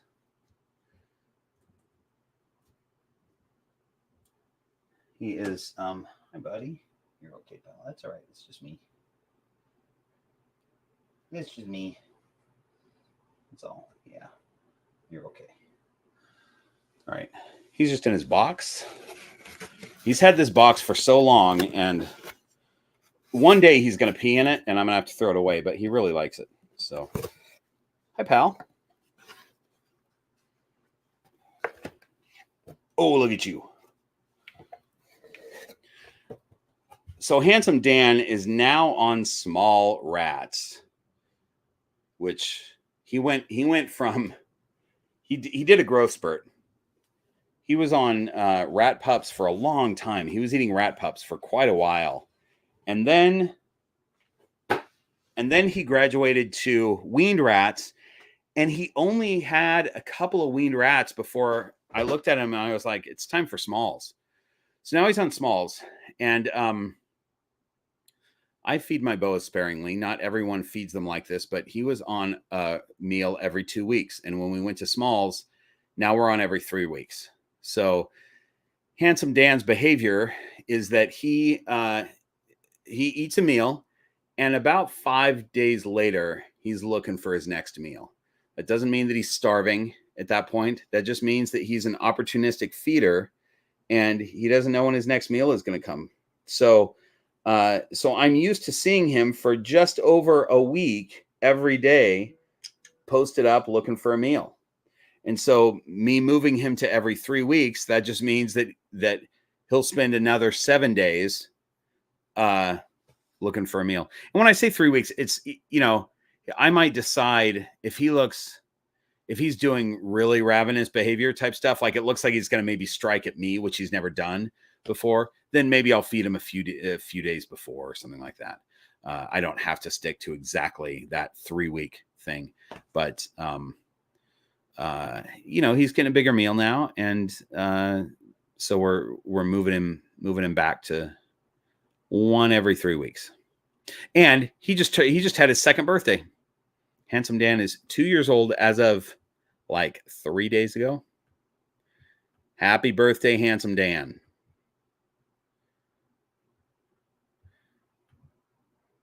Great question, Jen. How much did Handsome Dan weigh when I switched him to smalls? I don't know, because I don't usually weigh Handsome Dan. I would, if he was a ball python, I would go, let's weigh him right now. But it would it would take a while to do. He's pretty squirrely. When I try to get Handsome Dan to fit into something or go onto something, he's real squirrely about it. So I've learned with him that I need to get him out of his hide, which you probably saw that he was really like this when I pulled him out. But then I just let him go. I let him do what he wants to do, and then he's happy. He's fine, But if I try to manipulate him around, he fights me. He's like, "Don't. I'll do my own thing. Thank you very much." Erica says, every 3 weeks, I feed all my boas like my ball pythons every 1 to 2 weeks, depending on size. Where did you get that idea? Yeah, because boas should not be fed as much as ball pythons. I talk about this in another video. Some people do that, Erica. It just depends on your snake. There's a lot of people that feed their boas. Now, I would not feed a boa every week. That's a little bit too much, I think. But every 2 weeks is fine. There's a lot of people, Jason at Jason Exotics, I think, feeds his boas every 2 weeks. But in the wild, boas are not eating as much as pythons are generally, and they tend to do better fed more sparingly. And I think it's better for all snakes to be fed a little bit less. I think that we're overfeeding almost every species of snake that we keep. So, yeah, we go every 3 weeks with this guy. Now, it was every 2, but I was feeding him weekly when I first got him. I think I fed him weekly when I first got him for just a little while because he was still pretty tiny. So that is that. But Erica, that doesn't mean that you're doing it wrong. There's a lot of, especially breeders, boa breeders that are trying to get their snakes up to size, that will feed them more often. They just have to be careful because regurgitation is a bigger problem with boas. Overfeeding causes more health problems with boas, but there's a lot of breeders that where all their boas are on a every 2 week schedule. But as a pet, I'm not trying to get he will be bigger, take a while on these small rats. If he gets to the point where I'm feeding him mediums, that'll be every 4 to 5 weeks. He'll get a meal. So that's about standard for a pet, healthy boa.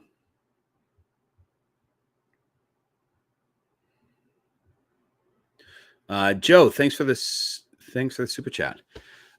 Is there, or could you do a video of building semi-permanent out of tank enrichment areas? I have talked about, like, this would be an out of enclosure enrichment area. And I talked about this. I mean, it's an old video because it's when I first put it together.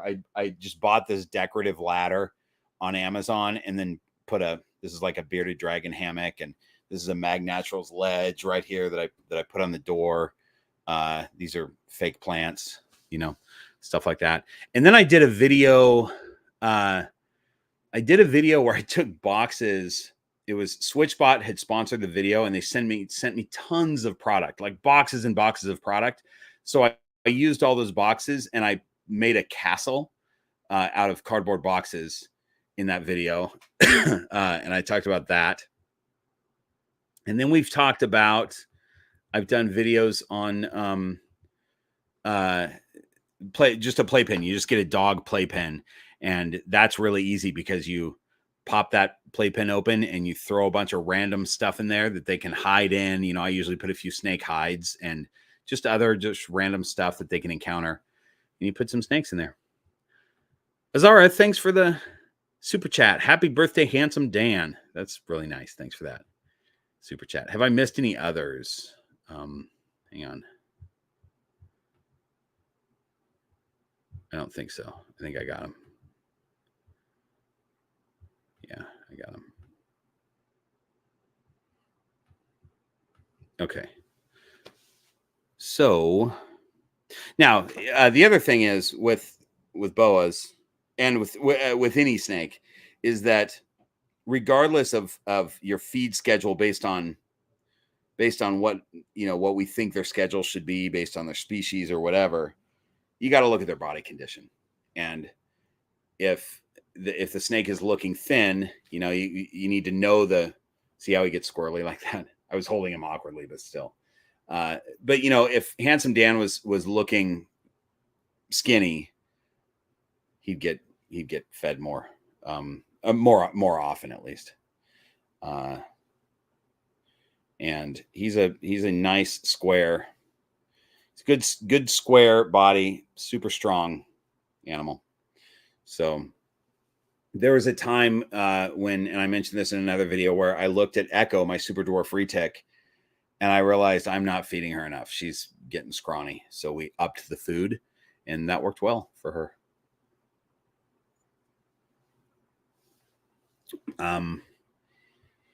Keegan, you think Handsome Dan makes you nervous? I get that. He's pretty squirrely sometimes, and he's strong. He's stronger than the pythons. So he does not make me nervous, though. It's a little bit. Scott Neary, come on. You're in the. You guys, Scott Neary is a good friend of mine. He's not a snake guy, and Scott is the best juggler that I've ever seen live. He is a fantastic juggler, and he's created the most amazing shows. And my favorite show that I do in Los Angeles is Scott's show that he puts together. It's like a variety show. I usually do just stand-up comedy when I do his show, but it's always some weird thing. And the best variety acts in Los Angeles go and do Scott's show. So Scott, it's great to see you, man. I haven't seen you in person since before COVID, I think. It would be good to see you again and catch up.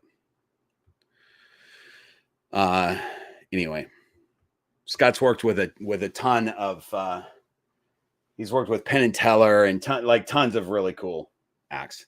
I'm going to put Handsome Dan back in his cage, by the way, while we're talking.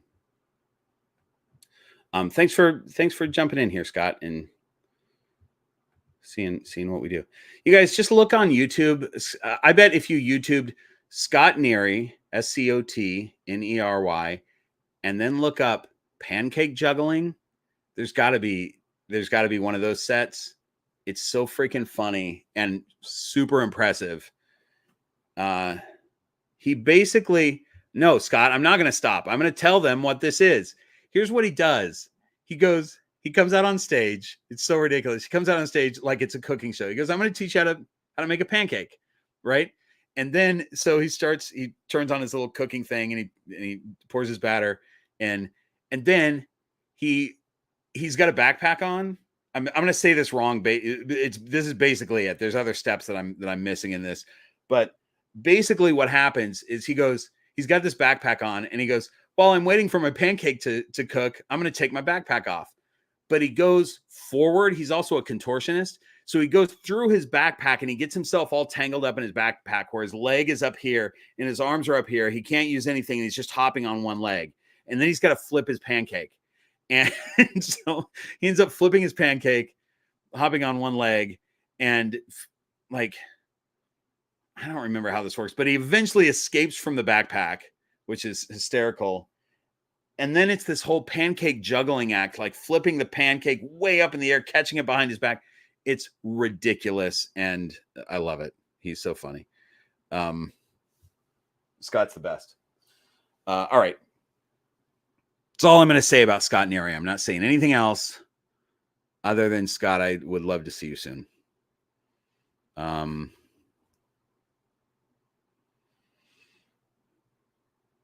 am I at on this? We got questions that we're answering. Here we go. Scabby Knack says, how long do you need to wait after feeding a super dwarf retic to handle them? You know, that rule is generally the same with most snakes, which is 24 to 48 hours. But it depends on, there you go, buddy. Look, there's your stick. You got some to hang on to.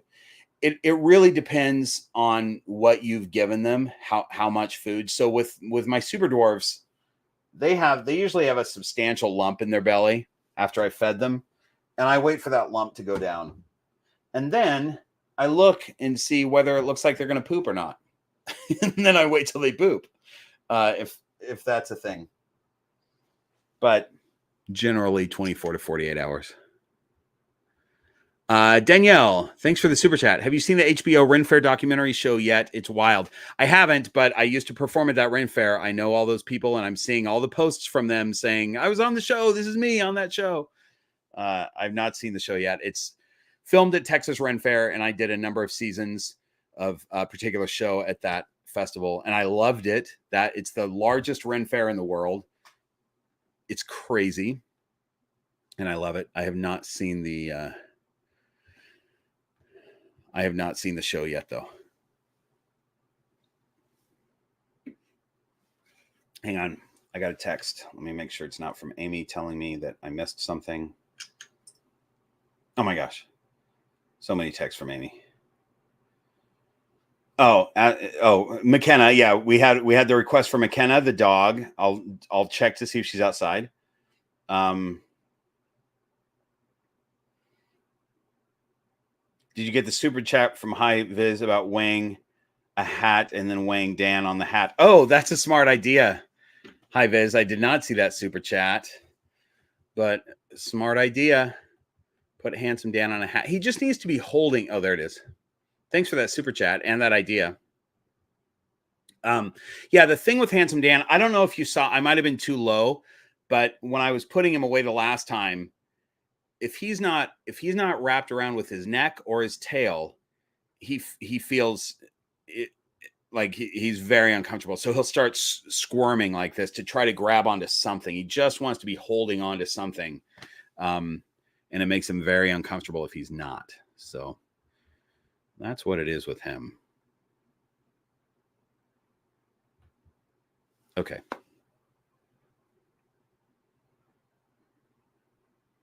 Oh, now we're moving into a section called Renfair questions. We have 3 of them. Heart of the Python says, hey, so do you cosplay at Renfair? And when will you be posting pictures? My whole D&D group went to the last one in full cosplay. That's great. Yeah, a lot of people do. I don't. I work at the Ren Fairs. I perform a stage show at the Ren Fair. So I cosplay as myself, basically. Or my the character that I do. I do a show in character. And I wear a kilt and a vest and I wear guy liner, and it's this crazy character on stage doing comedy and juggling very dangerous objects. Robin asks, are you performing at the Ren Fair in Colorado, the one in Larkspur? No, I'm not. I only do West Coast. I mean, I used to do Texas, and before Texas, the furthest I would do is where Amy lives in Utah, and I don't even do that one anymore. Because of this channel, I'm doing less Ren Fairs. So it's all just West Coast stuff. And then Micah says, what advice would you give to young men 15 to 17 years old who want to attend a Ren Fair? They should attend a Ren Fair. Have somebody take you.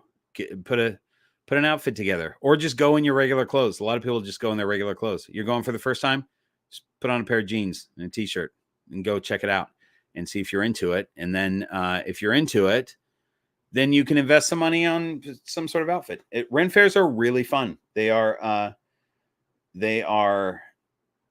very fun for people that are into that kind of stuff. I gotta say, I have never been to a Ren Fair when I wasn't paid to be there performing at it. When I first heard about Ren Fairs, I could care less. I was like, I don't care about the history. I don't like, what are we even talking about? This is so silly. But then I went to, somebody hired me to just show up and walk around and be funny and play your mandolin was basically the idea. And I went, okay, I could do that. I could put a silly costume together and go do that. And then I saw that they have stage shows. And I went, oh, I could write a stage show for a Ren Fair. And it'd probably be pretty good. And so then I got into it. I wrote the stage show and, it worked well. So people seem to like the show and it's fun. I have a good time going to them. If you work at one, oftentimes you camp right outside the fair for the weekend. And I enjoy camping. I enjoy tent camping. Some of these, they put me up in a hotel, which I'm happy to do that too, because that's more comfortable. But it's kind of fun. Like I've got this great video from last weekend of the people that are camping right next to me. They're a couple, they're in their 20s, they're married, and they're both musicians. And so they have this little music act that they do kind of on the street.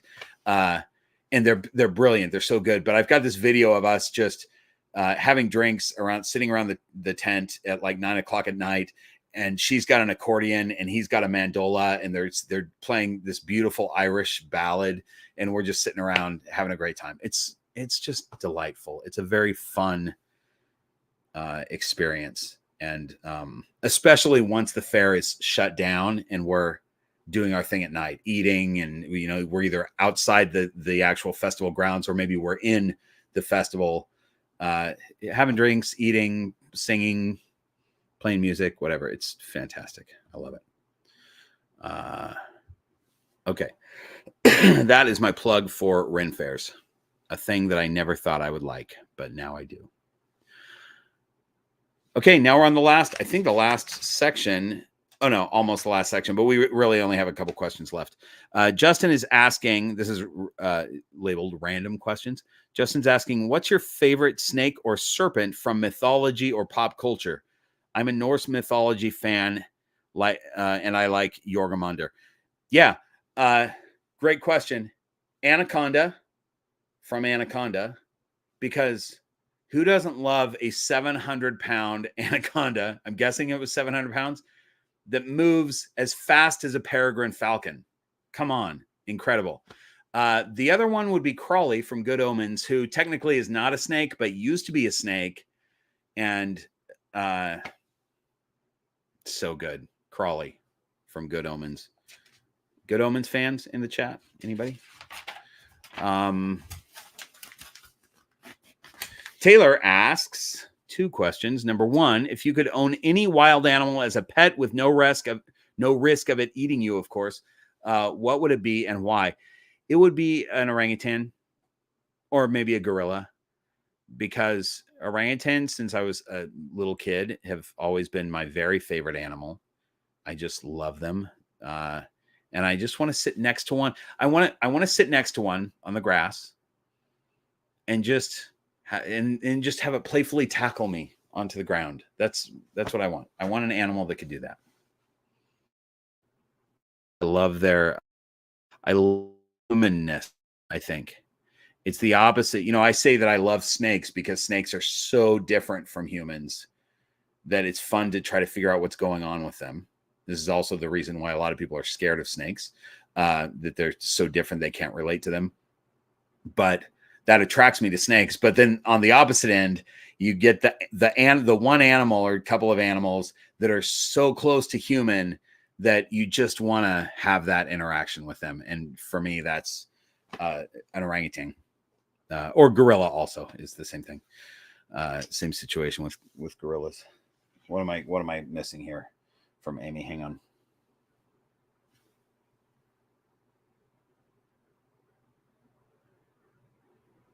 Taylor, it was your 30th birthday yesterday.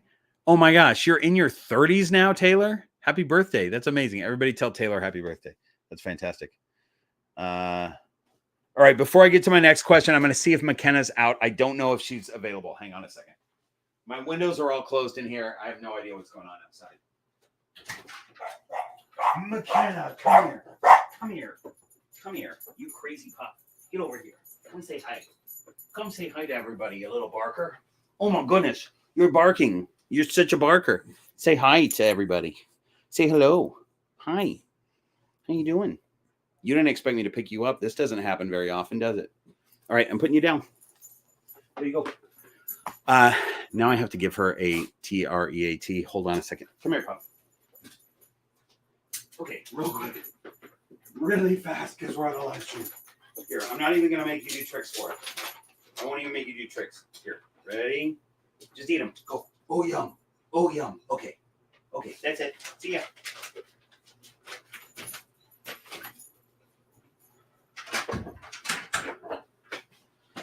Okay. Quick visit for McKenna. She was like, that. I don't ever pick her up. Like, she jumps in my lap all the time, but I don't ever pick her up like that. She was like, what are we doing? What is going on here? So funny. I love her. Okay.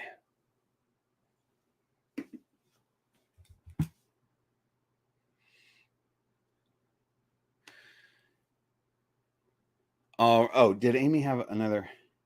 No, we got it. Okay. We're on it. Amy, have I ever told you, Amy, look, Amy, I just put you on. Have I ever told you that I appreciate you so much for keeping me on track in these live streams? And my guess is everybody else appreciates you, especially those who give super chats, because, otherwise I would miss half the super chats, I think. Today you would have. Anyway, you're the best. Okay, 2 more questions. Here we go. Okay, bye, Amy. Okay, bye. Lovely Dreamer, thank you for this super chat. I appreciate it. If you have a question that goes along with that, put it in the chat, and Amy will tell me what it is. Okay. 2 more questions from the Patreon clipboard, you guys. Not a question. Just wanted to say that we are happy to be here. All these questions are fabulous. Can't wait to hear the answers. Oh my gosh.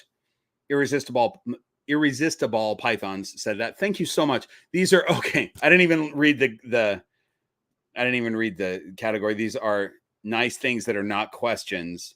I don't usually read these because it embarrasses me to just read nice compliments. But since I read that one, I will read the one from the Harpers too, who the Harpers come up with the best questions. But today they said, no questions from us this time around. Just heartfelt thanks for the brilliant content. That's so nice.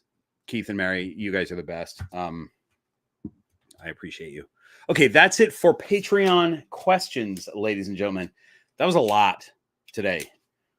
A lot of Patreon questions. Right then. Any other snakes that you'd like to see? Amy is frantically waving. What can I do for you, Amy? Lovely Dreamer says, is there a reason why people who have shedding issues with their snakes can't mist them to help? Would it be like mimicking the rainy season since they don't have 4 seasons in their native environment? Okay, I see this question right here. Okay. Okay. Hang on. I need to read it myself to understand this. Hang on a second. Okay. All right. Thank you. See you later. She was saying you're welcome. I cut her off. I feel bad. But she was saying you're welcome. All right. Is there a reason why people who have shedding issues with their snakes can't mist them to help? Would it be like mimicking the rainy? Oh, because it's not that you can't. You can mist your snake if you want, but in fact, some species of snakes enjoy being misted or squirted with water. Ball pythons generally don't like that, so I don't recommend it. But what happens is you mist your snake, and then it all evaporates. So it doesn't do a lot. A better thing to do is to provide them with a humid hide. If they crawl into a humid hide, they're going to sit there for 24, 48, 72 hours in a very humid environment.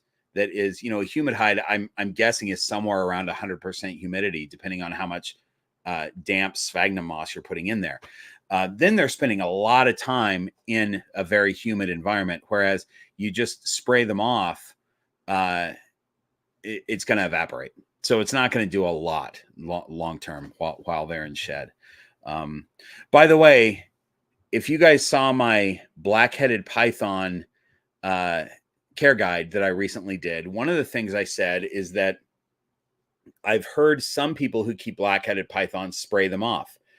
And I said in that video, I've never done that before, but certain snakes like certain things. I don't spray mine off, but whatever, if your snake likes that, that's great. But then I tested it with Maya. I sprayed her off and she seemed to love it. She picked her head up.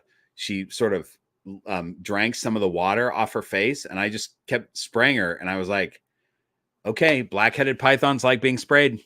It changed my mind. I had just never tried it. At the time that I made that video, I had never tried it. Now I have. It's a thing. I recommend spraying off your black-headed pythons occasionally. They like the rain. It's cool.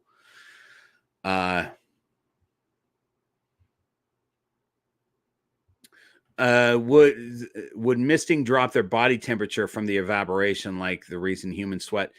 I don't know that it would that way, but but it might be just that if you're spraying cold water on them, like scales are not skin, so I don't think it would work the same way. Although I'm talking without knowing any of the science here, but my guess is just in first thought, scales are different than skin, so I don't think that evaporating mist would cool their body. But spraying them with cooler water, then the air temperature might drop their body temps. But not, it's not a big deal. If you're spraying them with room temperature water, it's not a big deal. I would not spray them with cold water though. I have a water bottle, and I have one of those things that you pump that's like for spraying your yard or whatever off. I have just water in that, and that's always room temperature that I spray down substrate with, so you can spray snakes off like that. But I will say that I know that most of the people probably in this chat have ball pythons. They generally don't like it. If you spray them off, you're going to see them recoil from it. They're like, don't do that. So I try to do stuff that doesn't stress them out. It's just as easy to get a little sphagnum moss, put it in a hide for them, and let them sit in there for the week when they're in shed, if they need that. I don't have any ball pythons that need that, I don't think. Do I? No, they all shed fine because their humidity is between 60 and 80% in their enclosures. So they all have good sheds, you know.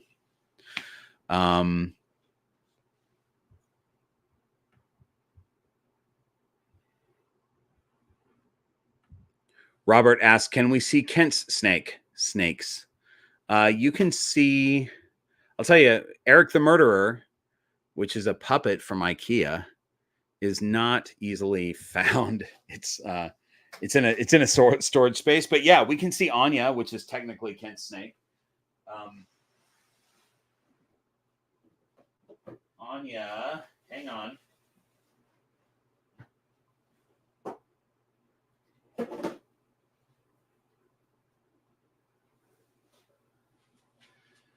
So I love this snake so much. Anya is a pastel axanthic, and there's a thing. So first of all, just talking about morph, which I don't talk about very much because we're going to talk about her personality in a second. But just in morph, pastel is so beautiful with axanthic. It doesn't work great with some morphs, and with others it does. And with axanthic, it's fantastic. I really like it.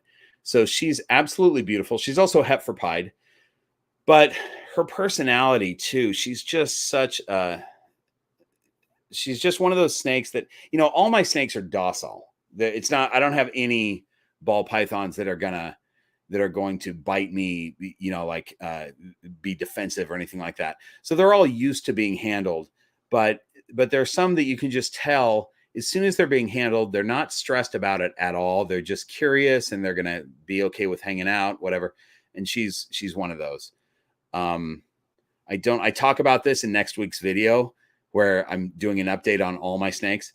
I don't know what I'm doing with her because I don't have a male for her. She'll be ready to breed very soon.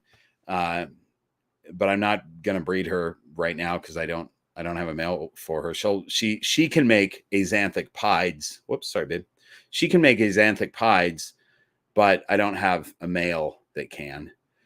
You know, I could just pair her with something to make, you know, I could pair her like with, let's say with Kodiak, and we could get some pieds that are het for 100% het clown, 100% het axanthic.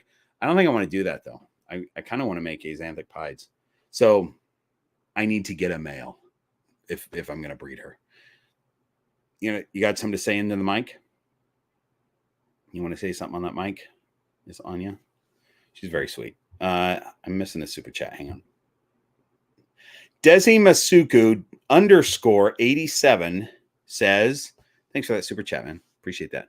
PVC or glass, which is better and easier enclosure? Also, if I get a 4x2x2 for a 250 gram ball python, is that a size for its whole life? Half of this, $6, is for Amy. That's great. I will make sure that she gets that $3 in cash. I'll hand her $3 cash next time I see her, which is 2 weeks from now. So to answer your question, PVC is better. No question. PVC holds heat much better than glass does. It holds humidity just because typically a glass cage has a screen top and all your humidity evaporates off the screen top. You've got to modify your top to keep the humidity in. PVC cages have a closed top usually. And then if I get a 4x2x2 for 250 gram ball python, is that size for life? Yes, it is. But I will also say for 250 gram ball python, that's a very big cage. And you're going to want to have lots of hiding spots, lots of clutter for them to feel safe. A lot of times a young snake like that is not going to feel safe in a cage that big. But some will. So you just don't know until you try it. The bigger problem, if they do feel safe, you need to make sure that they can find their water. And so for a very small snake, I would maybe have a couple water bowls scattered around the cage, a few water spots, so they can find it, because that's just a huge cage for a small snake like that. And then just, you know, I always tell people just be ready for, if they don't eat, if they seem like they're not getting used to that, you need to move them to a little tub so that they can feel, you know, because a baby ball python, you know, ball pythons, regardless of their age, their number one mission is security. And for a baby, it's definitely security. So you put them in a big, giant area. they're not going to feel safe a lot of times. So, but some will. So you just don't know. You gotta just try it and see, and be ready to make adjustments if you need to. Okay.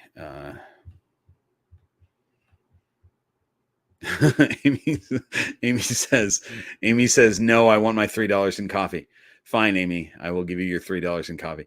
Last time I was at her house, I brought all kinds of stuff to make fancy coffee for her because she was jealous that I made fancy coffee and waffles for the Patreon folks on our herping trip in Joshua Tree. Those who stayed at the Airbnb with me got fancy coffee and waffles.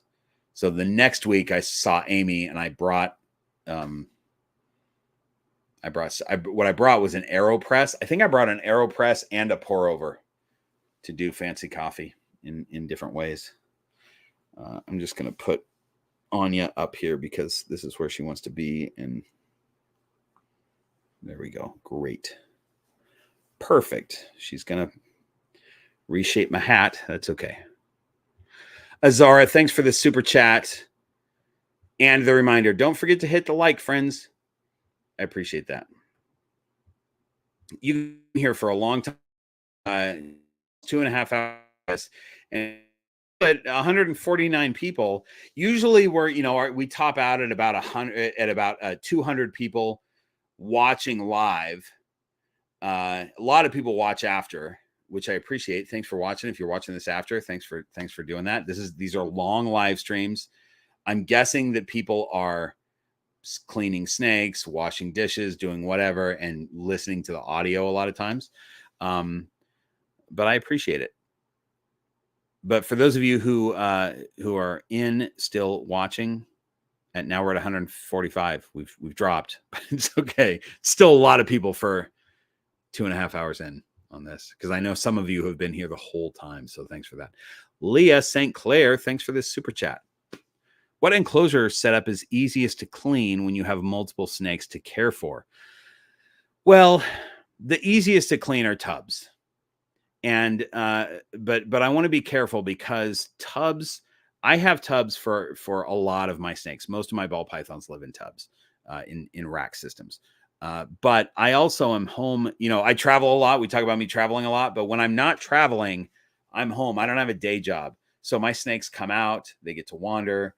The tubs are enriched. So I don't believe that tubs are the ideal enclosure for a snake.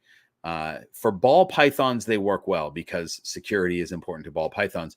But also, I feel like they, especially as they get bigger, they need some room to come out and wander around if they want that. I have some that don't want that at all, but I have others that do fine. I give them the option. I open up their tub and they can stay in their cage or they can come out. And I have some that choose to come out. So my point is, it's easiest to clean a tub, but let's say when you say multiple, that could mean 3. If you have 3, 4, 5 snakes and you have the room for it, I'd put them in a PVC enclosure, because it's not that much harder to clean a PVC. But if you have 10 plus snakes, it's going to be easier to keep them healthy in a rack. And for me, and my snakes, because mine are all pets. They're all my pets. It's not like this is just a breeding operation. These are just breeder. That's not how I think of it. I want to give them kind of what they want. And so I pay attention to their behavior. And if it looks like they want out, and I know that they like to come out anyway, I'm going to let them out when I'm home. So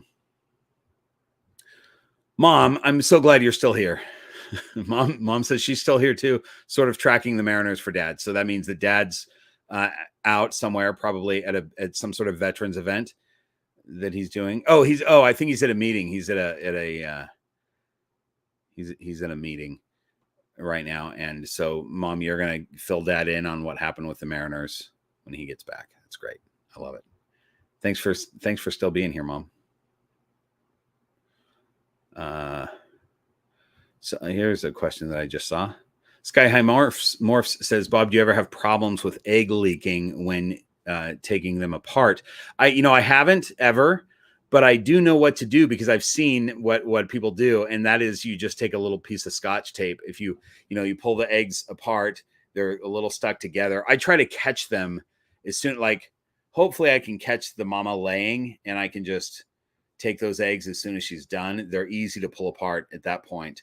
But if you wait a few hours, they're going to get even more stuck together, and that's when you could accidentally rip one. So if you accidentally rip one, take a little piece of Scotch tape, pop it on there. You can also do it with a Band-Aid, anything like that. These are leathery eggs, and they're pretty easy to just close back up a little rip, and it works just fine.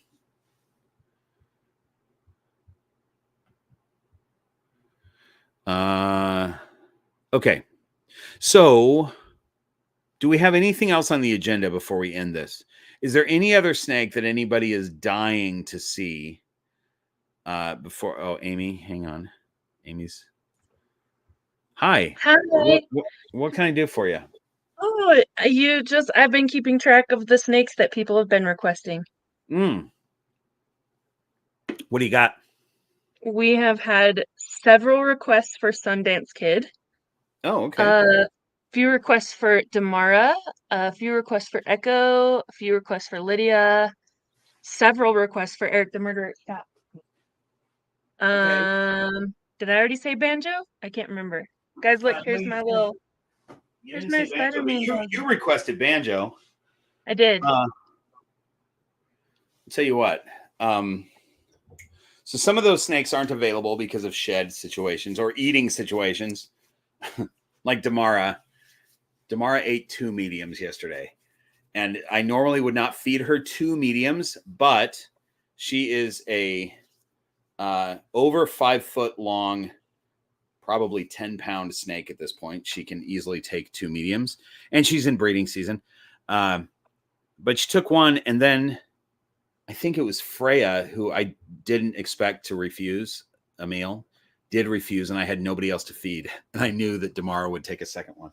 So she's happy. Nice.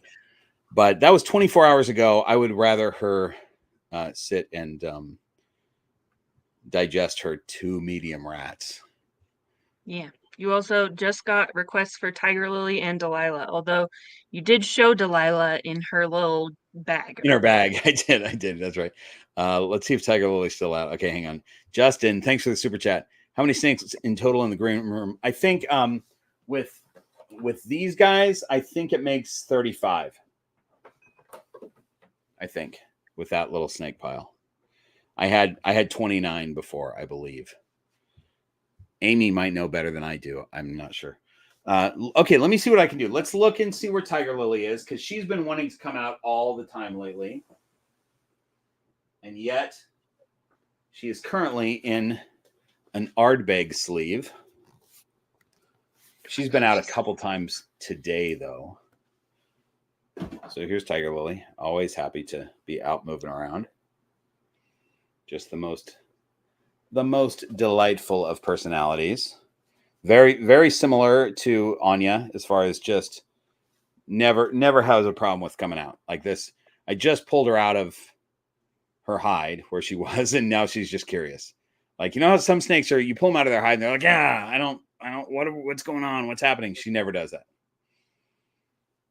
Just the sweetest snake. So she is. And her, every shed, her white comes further up on her side. If you look at old videos of her, she's yellow all over the place. And this calico, every time she sheds, comes up a little bit more and more. I think she'll always have some yellow. I don't think this yellow is ever going away for good, but she's getting a lot more white as she goes. Not the best eater in the world. She's back to being a mouser. She'll eat mice, but at one point I was getting her to eat rats, and then she decided she didn't like rats anymore. So she is, she's eating mice. It's fine. Whatever. She's going to get a mouse tonight, maybe 2. Because that is the problem with mice, by the way, for those who don't know, that the largest mice you can get, once a snake is this size, she's not very big, but a jumbo mouse is smaller than the size rat that I would normally feed a snake this size. So if I can get her to eat 2 jumbo mice, that's about the same as a small rat, you know, or I mean, she would be on she'd be on like small mediums at this size, maybe mediums. 2 to 3 jumbo mice. But same with Lucille, my pied. She has produced 2 really great clutches for me, and she usually eats 2 jumbo mice every week in breeding season, and every 2 weeks off season. Okay, so we're gonna do this fast. That is Tiger Lily. We're gonna put her back. Let's see where Banjo is real quick. Hang on. He's fun to show. Yay. It just takes a minute. I don't ever know where he is. I've given him so many hides. I've given him so many hides to choose from that I just don't know. Hi, you guys. Look, I'm down here. Okay. I'm gonna guess he's in the one that's on the side. Well, they're all kind of on the side. The one that's on the far right. Nope. I just checked it. Dang it. Not on the far right. He could be in his paper towel roll. We're checking that next as soon as I can get this door open. Not in his paper towel roll. Not on the left.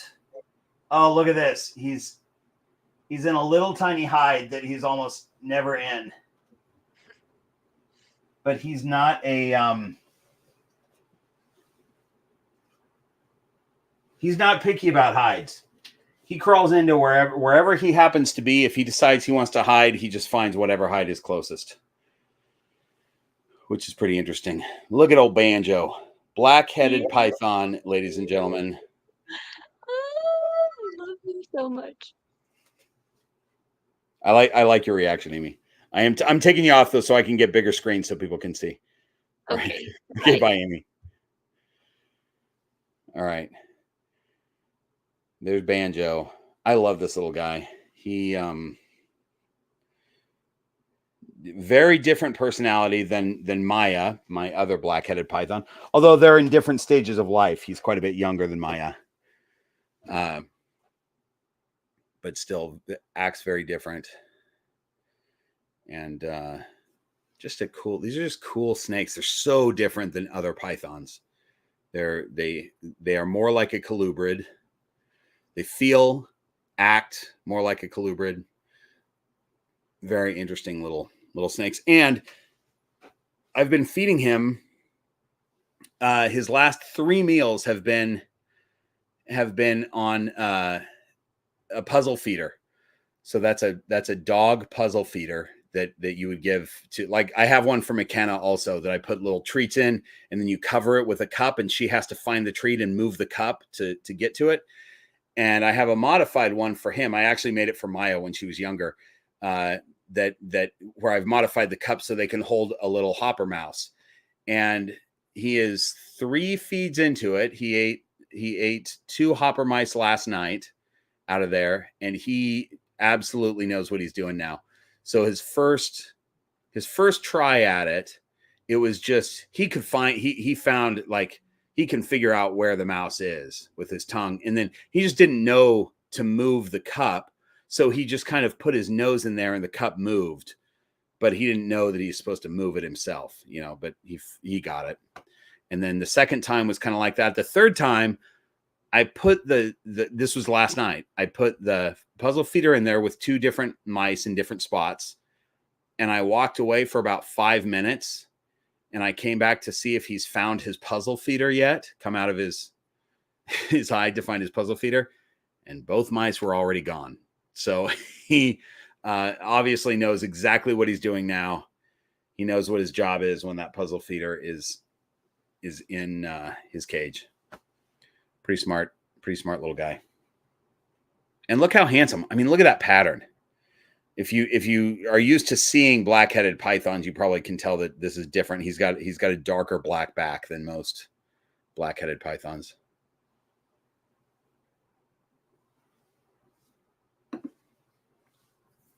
Okay. That's Banjo. I'd say we are close to done with this. Amy, is there anything that I need to cover that hasn't been covered yet? Is there anything in your brain that you saw from anybody or anything that needs to happen before we end this?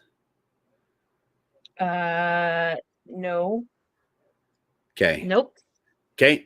You think 2 hours and 40 minutes is a good length for a live stream? Yeah. Great. Oh, gross. We're live right now. Oh no, is Indy bleeding on you again with his face? Oh, show his face. Is he right there? Yeah, can you sit up? Look Show right his here. Spider-Man mask. It's your bestie. Come here. Oh, Indy. Oh my gosh, look at his face. Oh man. Poor little guy. I mean, he's got a cool mask. Hi, Indy. Oh my gosh, I love that dog. Bob, knock it off. And not you. Sorry. No. Amy's other dog is the same type of dog. A lot of people can't tell them apart. His name is Corbin, but they call that dog Bob, which is confusing because when I'm over there, Bob oftentimes gets yelled at. And of course, I always think they're talking to me. But Corbin / Bob is also a lovely dog. We love them both. All right. That's it for the live stream. Thanks for watching, everybody. Bye. Bye.